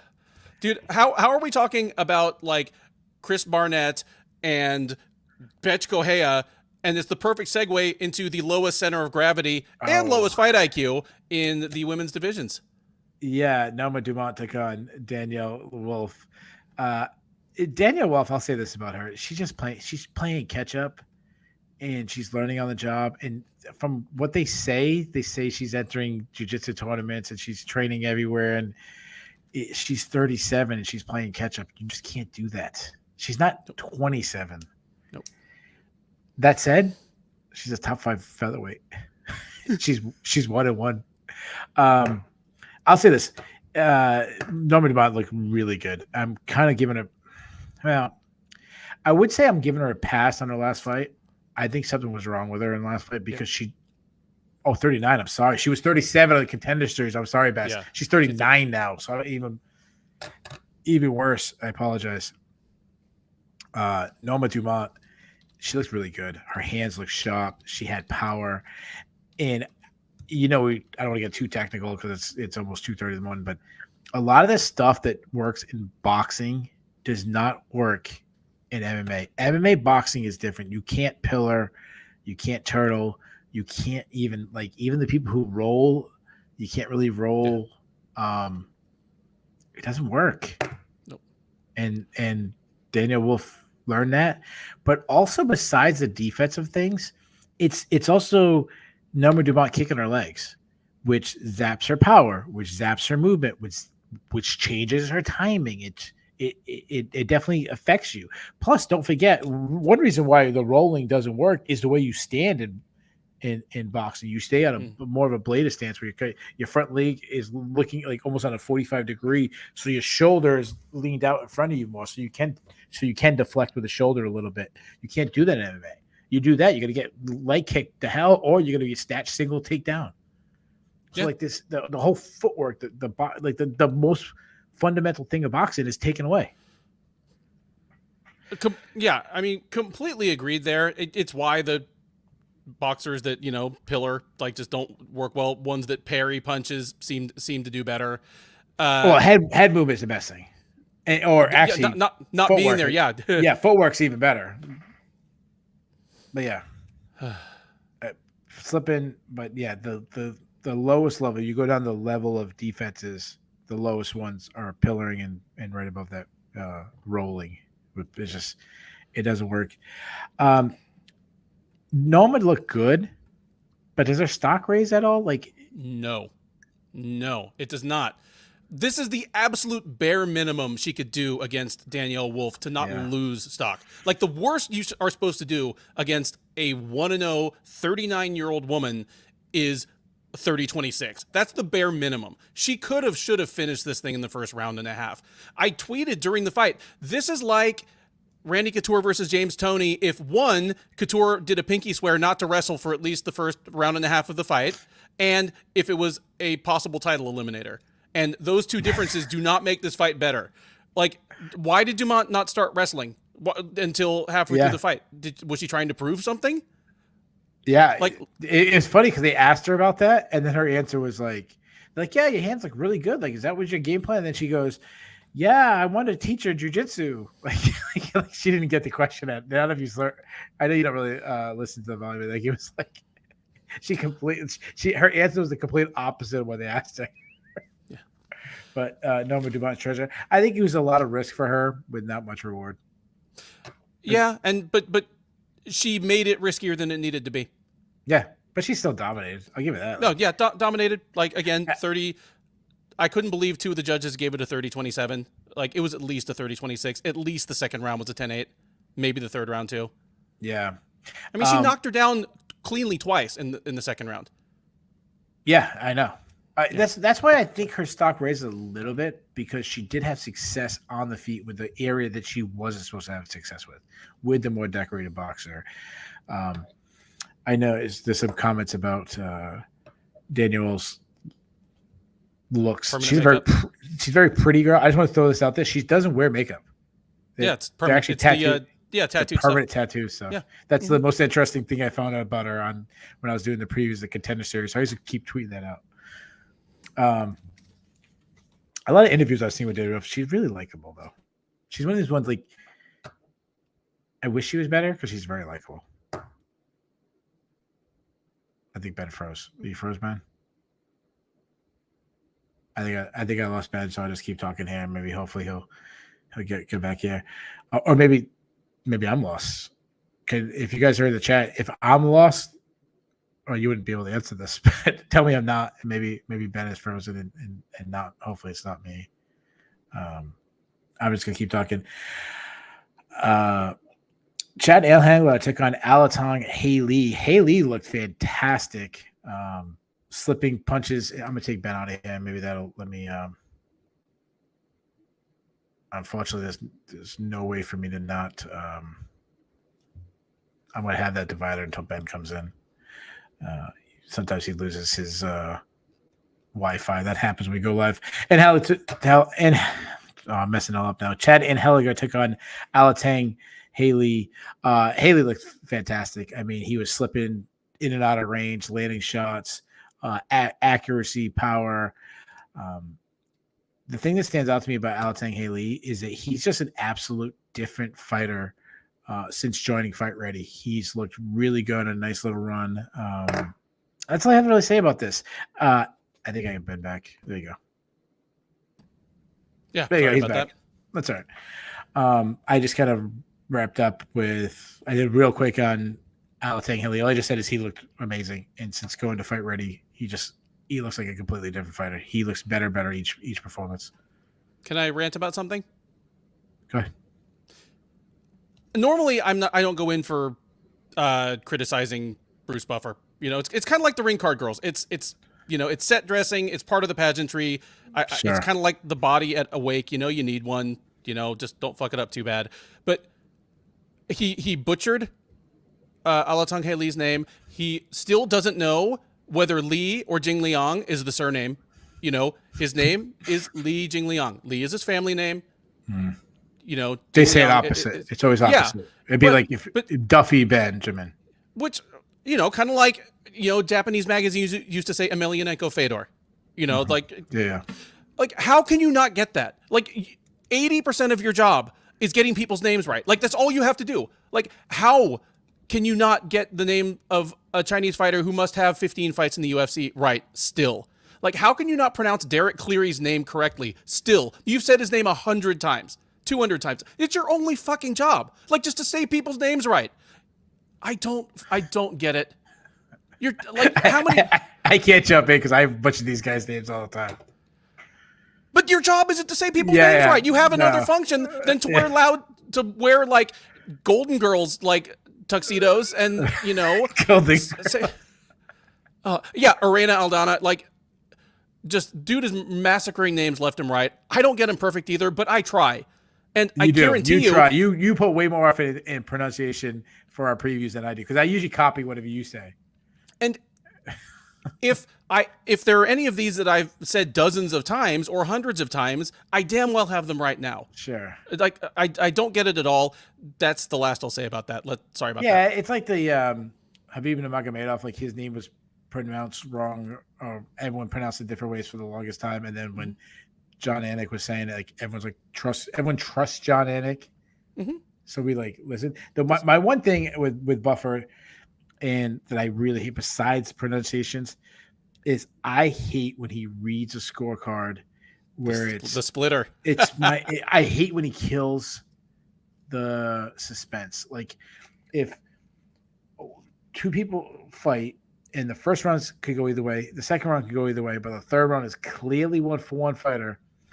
Don't go 29-28, 29-28, and then 30-27. You kill. No, give the 30-27 first. Yeah. Then go 30-27. Haley, 29-28, and Helliger, and 29-28 for the winner. Haley, like, build the suspense. Don't kill me. Like, I hate when he does that. That's my only thing. I mean, I like Anik anyway. I think he's Great. kind of the industry standard, but yeah, absolutely. his super secret sauce for how he does this is magical. He goes to these fighters, he holds out a recorder and says, "Please say your own name for me, so that I can learn it." Imagine, Yeah, imagine. who would have thought? Who would have thought? It only took 22 years of the UFC existing for someone to start Are, doing are that. you trying to say Mike Goldberg wasn't the standard? Oh my goodness. So you have anything to say about the Haley? That he looked fantastic, like you mentioned. Most Chinese fighters seem to do better when they embrace American camps, and I don't know. Like there are big teams over there. Like China Top Team is huge. Enbo Fight Team is huge, but they're clearly getting higher quality instruction at stateside camps. Like I love that Song Yadong has been at Team Alpha Male for so long. I love the guys like is Alatang Haley, is he down at Fight Ready? Yeah. Yeah. Mm-hmm. Yeah, they said that he was there for this camp. Yeah, that seems the one that's attracting a lot of the Asian fighters, like that one, and like Team Alpha Male, like attracting the Asian fighters. But yeah, and once you get a few, you get more. It's why so many Russians ended up at AKA, because they're like, hey, I know Khabib and his dad. There's a guy there that speaks my language. So yeah, you get a couple Chinese guys at your camp, and all of a sudden you got 1 million of them. Yeah. Yeah. Before that, Elise Reed took on Melissa Martinez. I'm going to say this. So Elise Reed won a unanimous decision. I'm going to say two things. So first, Reed showed me grit. And what I mean by that is I had 1 round each into the third, and Martinez is kicking her leg out, and then she's injured. Like her leg is injured. She's starting to, she can't fake it. Her leg's buckling on her. Martinez takes her down. Like she kicks her leg where she almost falls over. Then Martinez takes her down. And I'm like, oh, that's it. Martinez is going to win. She's going to win 2 rounds to 1. And Reed found a way to get up. Not only did she find a way to get up immediately, then start taking Martinez down a bunch of times in the third on the one leg and win a close decision. Reed showed me a little bit. To show me that overachieving toughness kind of thing. She got that little bit of Jersey in her. Yeah. The other thing I'll say about this, absolutely right. Bass is right. Martinez is the smaller fighter. That's something I added to my notes today as I was watching. But Martinez has, even though she lost, she has the much brighter future. And if they rematch a year from now, I'm taking Martinez. I'm not even sure I'm willing to get on board with that. I'm pretty down on Martinez's upside. Okay. But I mean, we might find out. I think I think she has more upside than Reed, so I think that's why I'm like, it's not a like, I don't know if it's a glowing endorsement of Martinez, like saying like, I think a year from now she could be better than Elise Reed. Yeah. Well, because Reed is small too. That's the whole thing. Like Reed's a former atomweight too. Like she's like 5'3". She's not like but you could see bigger, bigger than She's older. She's aged. She's put back down the pounds. She's aged like a fine wine. Got a little bit of like Norma Dumont diet, so she's She does not have the ground floor, like no, the sturdy foundation of it. But compared to Martinez, she's getting a little thicker. I'll say this. No, Dumont's like that thing that my dad got me to punch when I was like 6 years old that had like the sandbag in the bottom and then it was inflated. Like you punch it, it would just like come right back up. Yeah. Yeah. Anyway. I was watching I never do this. I never watch the UFC weigh-in show. I always watch like a stream or something on Twitter or something. But I actually watched it just happened. I went to like punch in the weigh-ins and that came up. So I was listening. I was kind of listening in the background. And then like when the big fights come out, I'd put up on my screen. But Dean Thomas and Daniel Coleman had a good time with Norma Dumont talking about the brothers are fans of Norma Dumont. That's all they said. Like the brothers are fans of Norma Dumont. They love Norma Dumont. The reason why I say I would take Martinez to win a year from now, she could have won tonight. Like, if when Elise Reed was falling over, if she just broke away from the clinch and just kept kicking her legs, she would have stopped her. Agreed. So that's why not the best fight IQ. Before that, Darren Weeks took on Johan Lines in the closest fight of the card. Lines won a split decision. Really could have gone either way. I didn't have an issue either way. I looked at MMA decisions. It was 8-7 for Weeks, so pretty much a pick 'em. How did you score that one? I scored it for Lines. I gave him rounds 1 and 3. Okay, that's how I had it. But rounds 2 and 3 in particular were super. Like, I could have given that third round to Weeks, no problem. Like, yeah, I gave it to Lines. I thought he landed the better shots, but honestly, it was the fight was just dangling out there for someone to take it, and neither guy was committed to go in there and take it. And I don't think there's really a complaint. But I'll say this: pride rules, Lines won, because the only really effective offense in the entire fight was in the first round, where Lines was like hurting Weeks a little bit. Yeah. Rest of the fight was kind of a snoozer.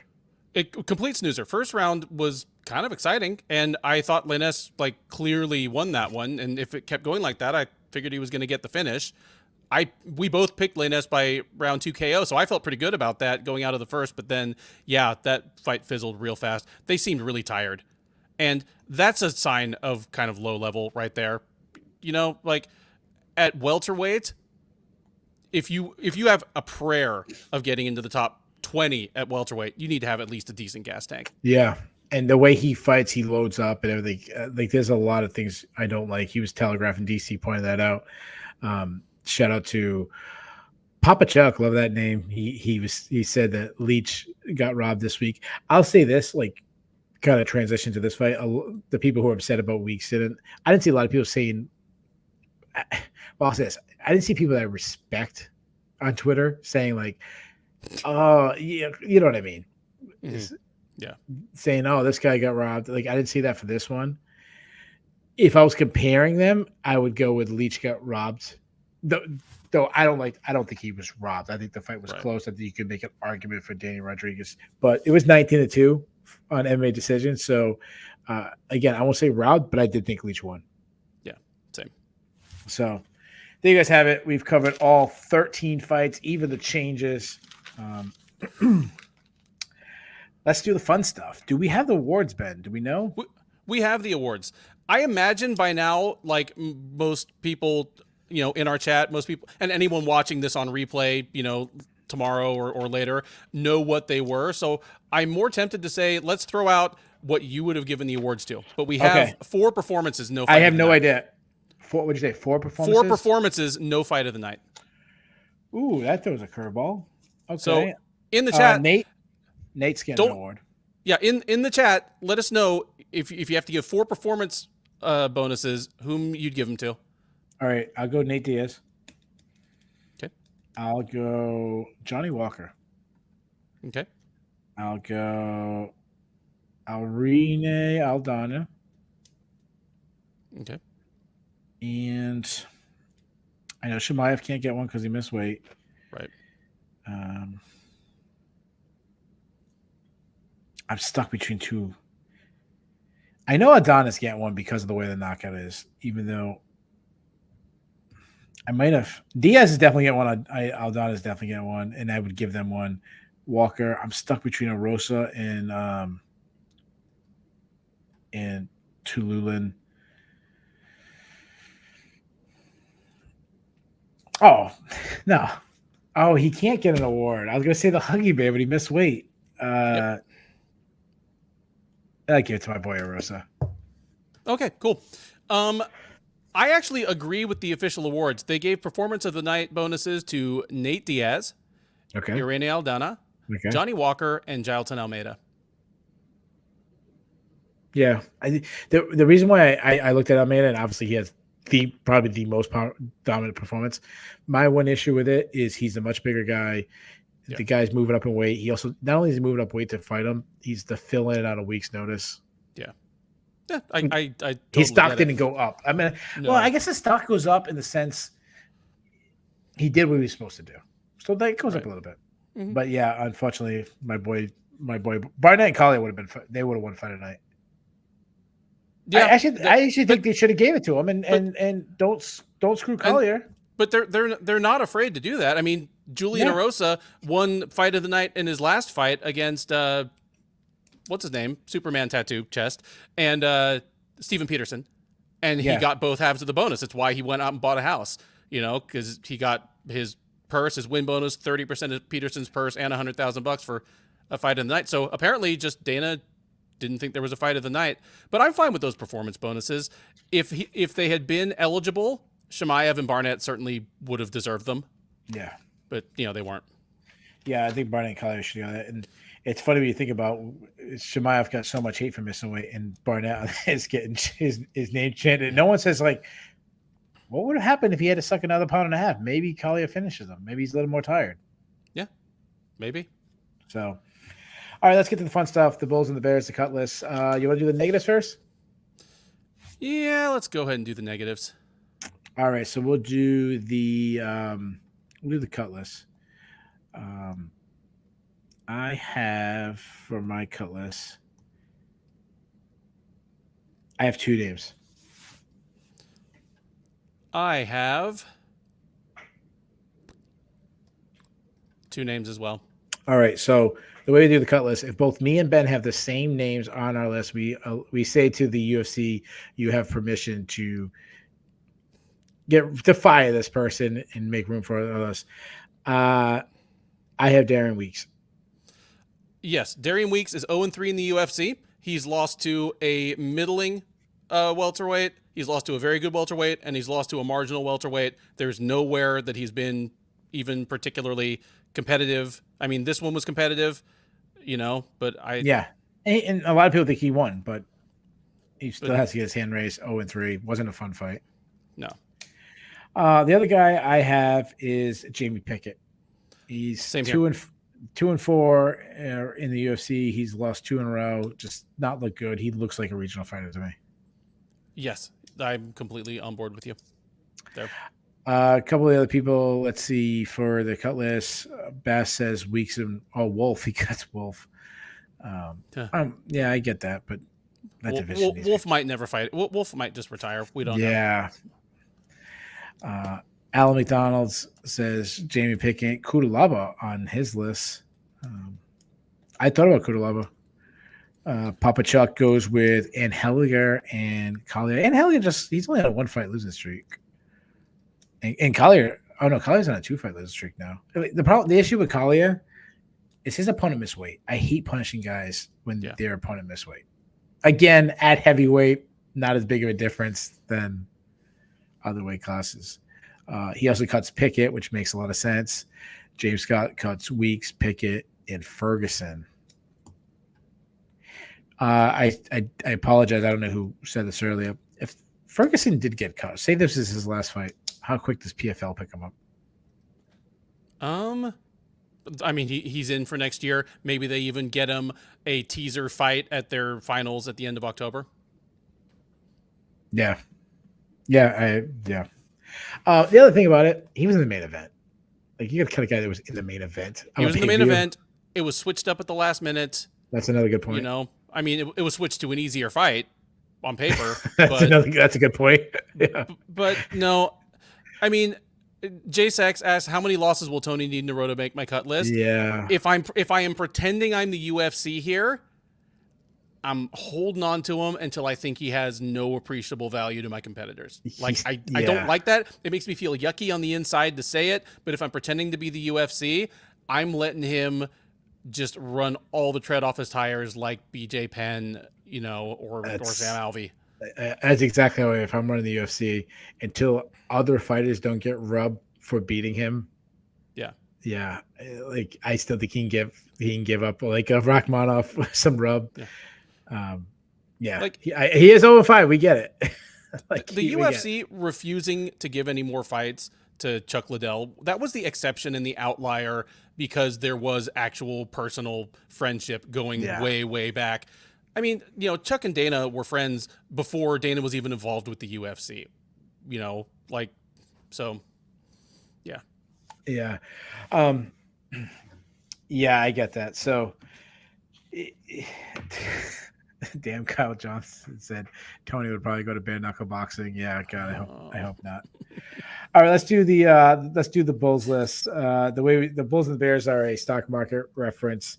The Bulls is a good thing. You want to be on that list. Your stock is going up. Bears is a bad thing. You don't want to be on the list. So we'll do the Bears first. We do it hockey style 3, 2, 1. You don't mind if I go first? Absolutely, go for it. My number 3, Ian Cutelaba. These are Bears. Yeah, Bears. Did I say Bulls? No, I just was making sure I didn't hear. Oh, yeah, Bears. Okay, yeah. Cutelaba, he's lost 2 fights in a row. But worse than losing 2 fights in a row, he's been subbed in the first round 2 fights in a row. Not very promising. After he started showing some signs that he might start getting on track, 2 terrible losses. Dude, got subbed in the first round by kickboxers.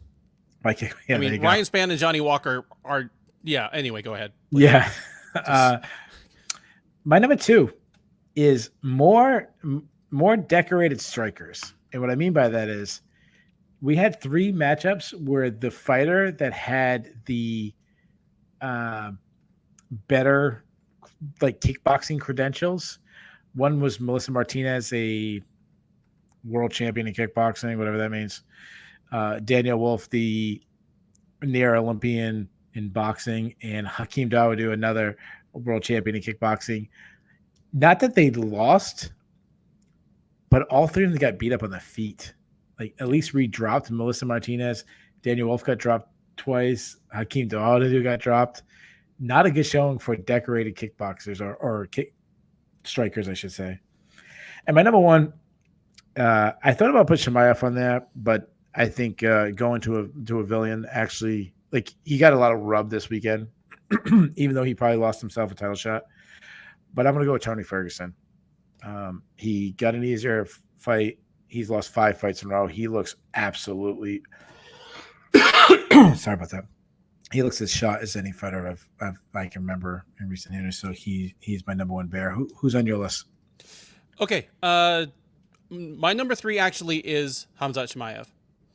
He came into fight week, expected to have his star-making moment that was going to mint him an immediate title challenger if other things, if the planets otherwise aligned, but he was going to make it legitimate that he could be in a title fight in his next fight.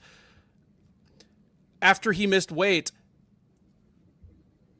that kind of went away. He was still expected to win his fight. He was still expected to win in dominant fashion, but he came out from this weekend no closer to a title shot than he was a week ago. Yeah. And that was, He's was further. kind of that was kind of the whole mission brief coming into this week. Just win the fight you're supposed to win so you can fight for a title in your next fight. I agree that this may do his star power some good, in the short, middle, or distant future, but that was a secondary goal. Goal number 1 was just show up, weigh 171 pounds, and beat a man up, and he failed. Yeah. So that's my 3rd one, because again, it wasn't a total disaster. Number 2, I'm with you on Iwan Cutelaba. It might be time to just start going, okay, we can't go by the eyeball test anymore. He just really does lose to any decent light heavyweight fights, even though he looks like you would expect the toughest man in the world to look. Yeah. But it's just it doesn't carry across. He could play. Is it?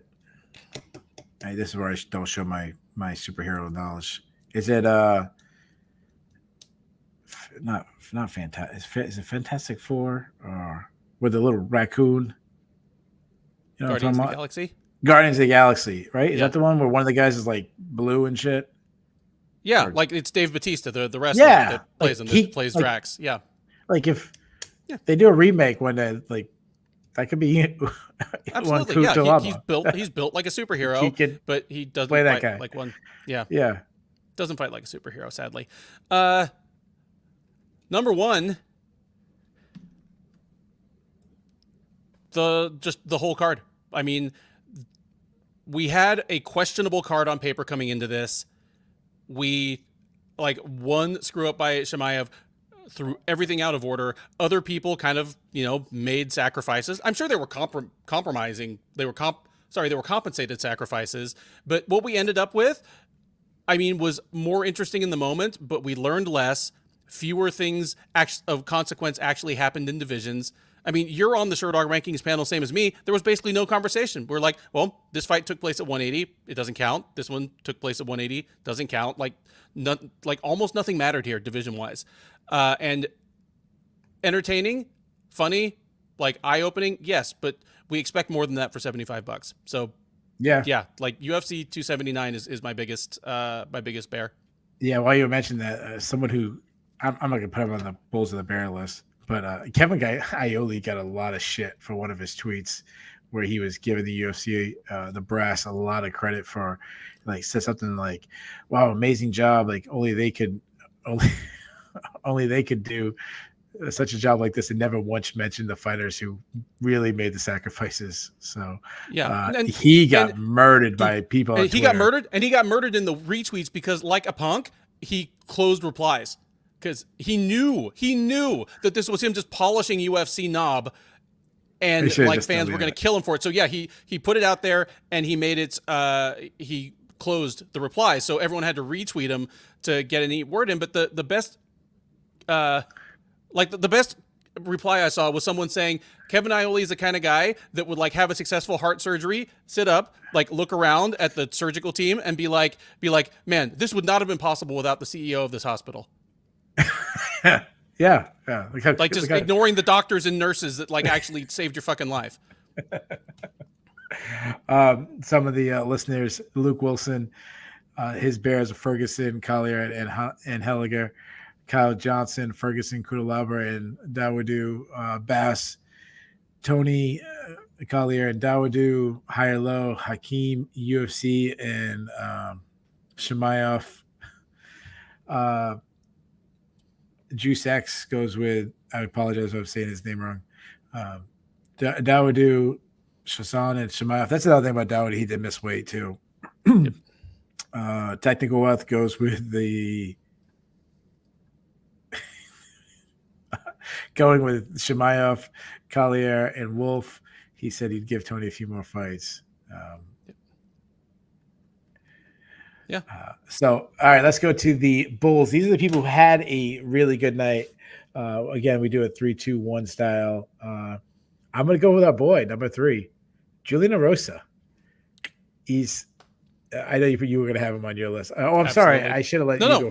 I should let you go first. But since returning his third turn, he's 5-1 now in the UFC, beating some good names.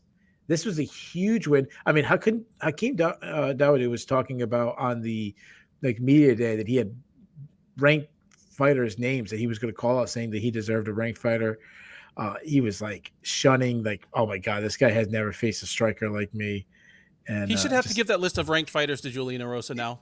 Yeah, like here you go. Number 2, it's got to be Chris Barnett. I mean, you're talking about an epic win when the crowd is chanting your name. I know he missed weight, so a little bit, but to me, it actually adds to the character of him missing weight because he's 3 feet tall. But the crowd chanting his name, he's doing a dance. He has this great interview with Joe Rogan. He's got people. He's walking out. They had it perfectly walking out on ESPN with 2 big giant bears in his hand. It was just a great moment. And number 1, I mean, I'm assuming it's got to be number 1 on your list too.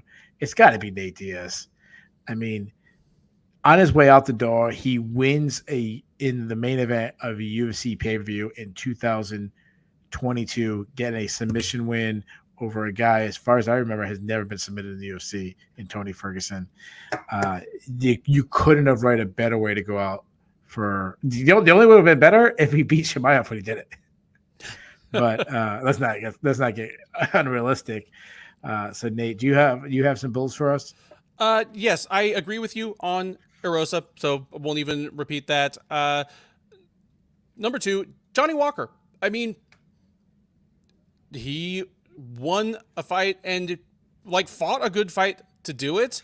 Maybe saved his job, but at the very least, his back is a little further from the wall. Absolutely. And he's a guy that, again, the UFC is ready to push him as soon as he can justify it in their minds. He just needs to keep making weight and stringing together wins. Number one, I have Diaz, same as you do. All I'll add to that is that he was already winning when he pulled up to the T-Mobile Arena, because he had the UFC over a barrel when Chimaev blew weight so bad and was such a dick about it. Good point. He was playing with house money and probably a little extra actual money, literal money, and then had a weird but successful. If this is his final fight, thanks for the memories. Yeah, absolutely. So, how about the dude seriously moment? We haven't got to do. This is a newer one that we did. Do you have any dude seriously moments? I have. I could do a top 10 tonight. You kidding me? Okay, that's it. Let's give me a couple though, because I only came up with one. Give me a couple. Okay, Norman Dumont. Dude, seriously, you wait until 8 minutes into the fight to shoot a takedown on an MMA neophyte boxer that's all legs, like her legs are longer than you? Seriously? Hakeem Dawodu. You blow weight, and seriously, you don't even get the benefit of a better gas tank out of it? I hope you were injured. Macy Chiasson and Irene Aldana. Dude, seriously? I'm not even blaming anybody. I just went, dude, seriously? After that, maybe with a side of holy fuck. Well, one thing I'll say about them, good for them to be like, hey, I don't feel like cutting weight anymore. How about you? Like good for them. Yeah, that's called featherweight. Yeah, go do it. I think that's the end of my rant. Other than, dude, seriously, Kevin Iole, come on. Yeah, be better. I should have saved that one for I'll give him one. And I'm probably the only person who noticed this, but in the Macy Chiasson, Irene Aldana, Chiasson came on, started bullying, exactly had probably the best round of her career. And the second round, she's on top, mounting Aldana, dropping hammer fist on her. I just picture I'm Saif Sayoud for a second. So imagine I'm Saif Sayoud. The round ends. Aldana looks like she's tired, and Mason is this big woman. You're getting her tired. Now we need to win the third round. And she gets off her and reaches down and helps Aldana up. The first thing I would have said to her, dude, seriously? Huh. No, you don't help her up. You do the old cheap wrestling move where you kind of push yourself off of them. Yeah. You know what I'm talking about? Oh. Dude, seriously? I'd say she lost because of that. I got one more to throw in here because Boss reminded me. After several of his last wins, Khamzat has just yelled out, "I got a gun, I kill everybody, Allahu Akbar." I'm sure the UFC production truck just cringes every time he does that, because, the only way it's safe to say that in America is if Jeff Dunham has his hand up your ass because you're a puppet. How? The UFC is going to clamp the hell down on that shit. As soon as their fans realize what this dude is yelling, whoa. Unless he's going remember when Sergeant Slaughter? I am totally. I forget who tagged you on Twitter saying I'm totally a wrestling closet wrestling fan. When Sergeant Slaughter went bad and he just would talk shit about America. Yeah, I'm saying go full heel. I'm not saying go Don't yell stuff you couldn't actually yell in a public place. But you can go F you. You can go F you America. Yeah. Russia's better. Chechnya is better than America. If you want to go full Sergeant Slaughter against America or Iron Sheik type thing. Yeah. Okay. What's your grade of the card? God, Luke Wilson. Oh my God. Oh geez, that's a bit of irony, as she is one of the few fighters in the UFC with actual bullets in her body. So, it's gave a few feel good moments and a finish that we literally never seen before in high level MMA. I can't give it an F, but it's a D-. It's as bad as a pay-per-view could possibly get for me. Wow. Yeah, it definitely has a cap to me, but I thought the action was pretty good. I thought even the main event, while it was sloppy, it was fun. It had a moment where I go, oh shit. Chimaev, just absolute destruction of Kevin Holland. The knockout. Yeah, the Chris Barnett flip, and yeah, I was going like C minus. I thought Wow. I thought I was being the mean one by going C minus because again the main event was a guy who was 1-3 versus a guy that was 0-4, and of the Yeah. so. But yeah, wow. So let's see what the listeners, if any listeners give their grades. Everyone's giving it a D because they're Yeah. doing it like Sesame Street style. D for dude. People paid $75 for this. D for Dumont twerk. Yeah, like people are having fun with it. Yeah, well, I guess I was the man. I was a nice one. I guess I'm the Kevin Iole of this show. You are not the Kevin Iole of the show. Um, I mean, you got the same haircut, but aside from that, that's you true. were, That's true. He's a lot more famous than I am. Just because he looks like a character from a Pixar movie. Yeah, who's we got some really good chats today, and shout out to all the people who stayed up all the way till now past 3 a.m. to watch on the East Coast. If there's anybody in Europe, you guys are really. I mean, it's like 8 a.m. now there. Right? Yeah, later. But who's your listener? We had some good ones tonight. We had some. People were killing it tonight. I think I've got to give it to Technical Wealth. He like made me bust out like laughing several times tonight. Kyle good. Johnson was also killing it. Like He he'd was be on good. the medal podium as well. Yeah. Kyle Lougheed came in a little late and like started dropping bombs. Like Boss's name is over the door of the building that that the Listener Hall of Fame. It's like giving it's giving MP awards to LeBron James. Like he held to a higher standard. Yeah. Technical Wealth got me really. He got me really good with the Bill Belichick. Like, oh, you want to raise? I'm trading you to Cleveland line because it's so true. I'm gonna go with Juice X. I like that he had some funny lines in it, but I like that he explained a lot of his stuff. Spent a lot of time, so I'm gonna go with my listener being Juice X. So there you guys have it. This is what I believe is the most in-depth recap show on the planet, as we just recapped UFC 279. We'll be back this week as we've already taped the preview for UFC Vegas 60. Who's fighting? Sandhagen and Sandhagen and Song. Sorry, and you know what happened? The fact that we did a preview for this card, then we taped that Sandhagen, and then we had to go back and retape a preview and then do a recap. So I kind of forgot for a second, and then I started tape studying for the next card.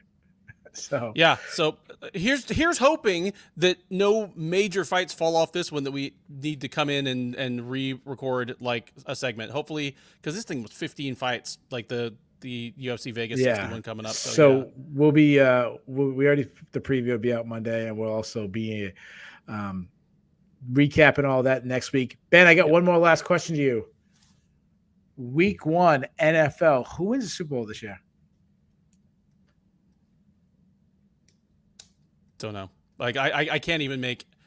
I haven't looked up beyond the level of my like fantasy team. I thought isn't the Bills like the obvious choice right now after what they did to the Rams? Bills would be. I always hate to go with the obvious choice, so I always like to go with like a one way out. I'm not going to pick my Patriots, and then I can't pick the Bucs because my love for Tom Brady would just like so much. I'm going to go with the Ravens. Okay.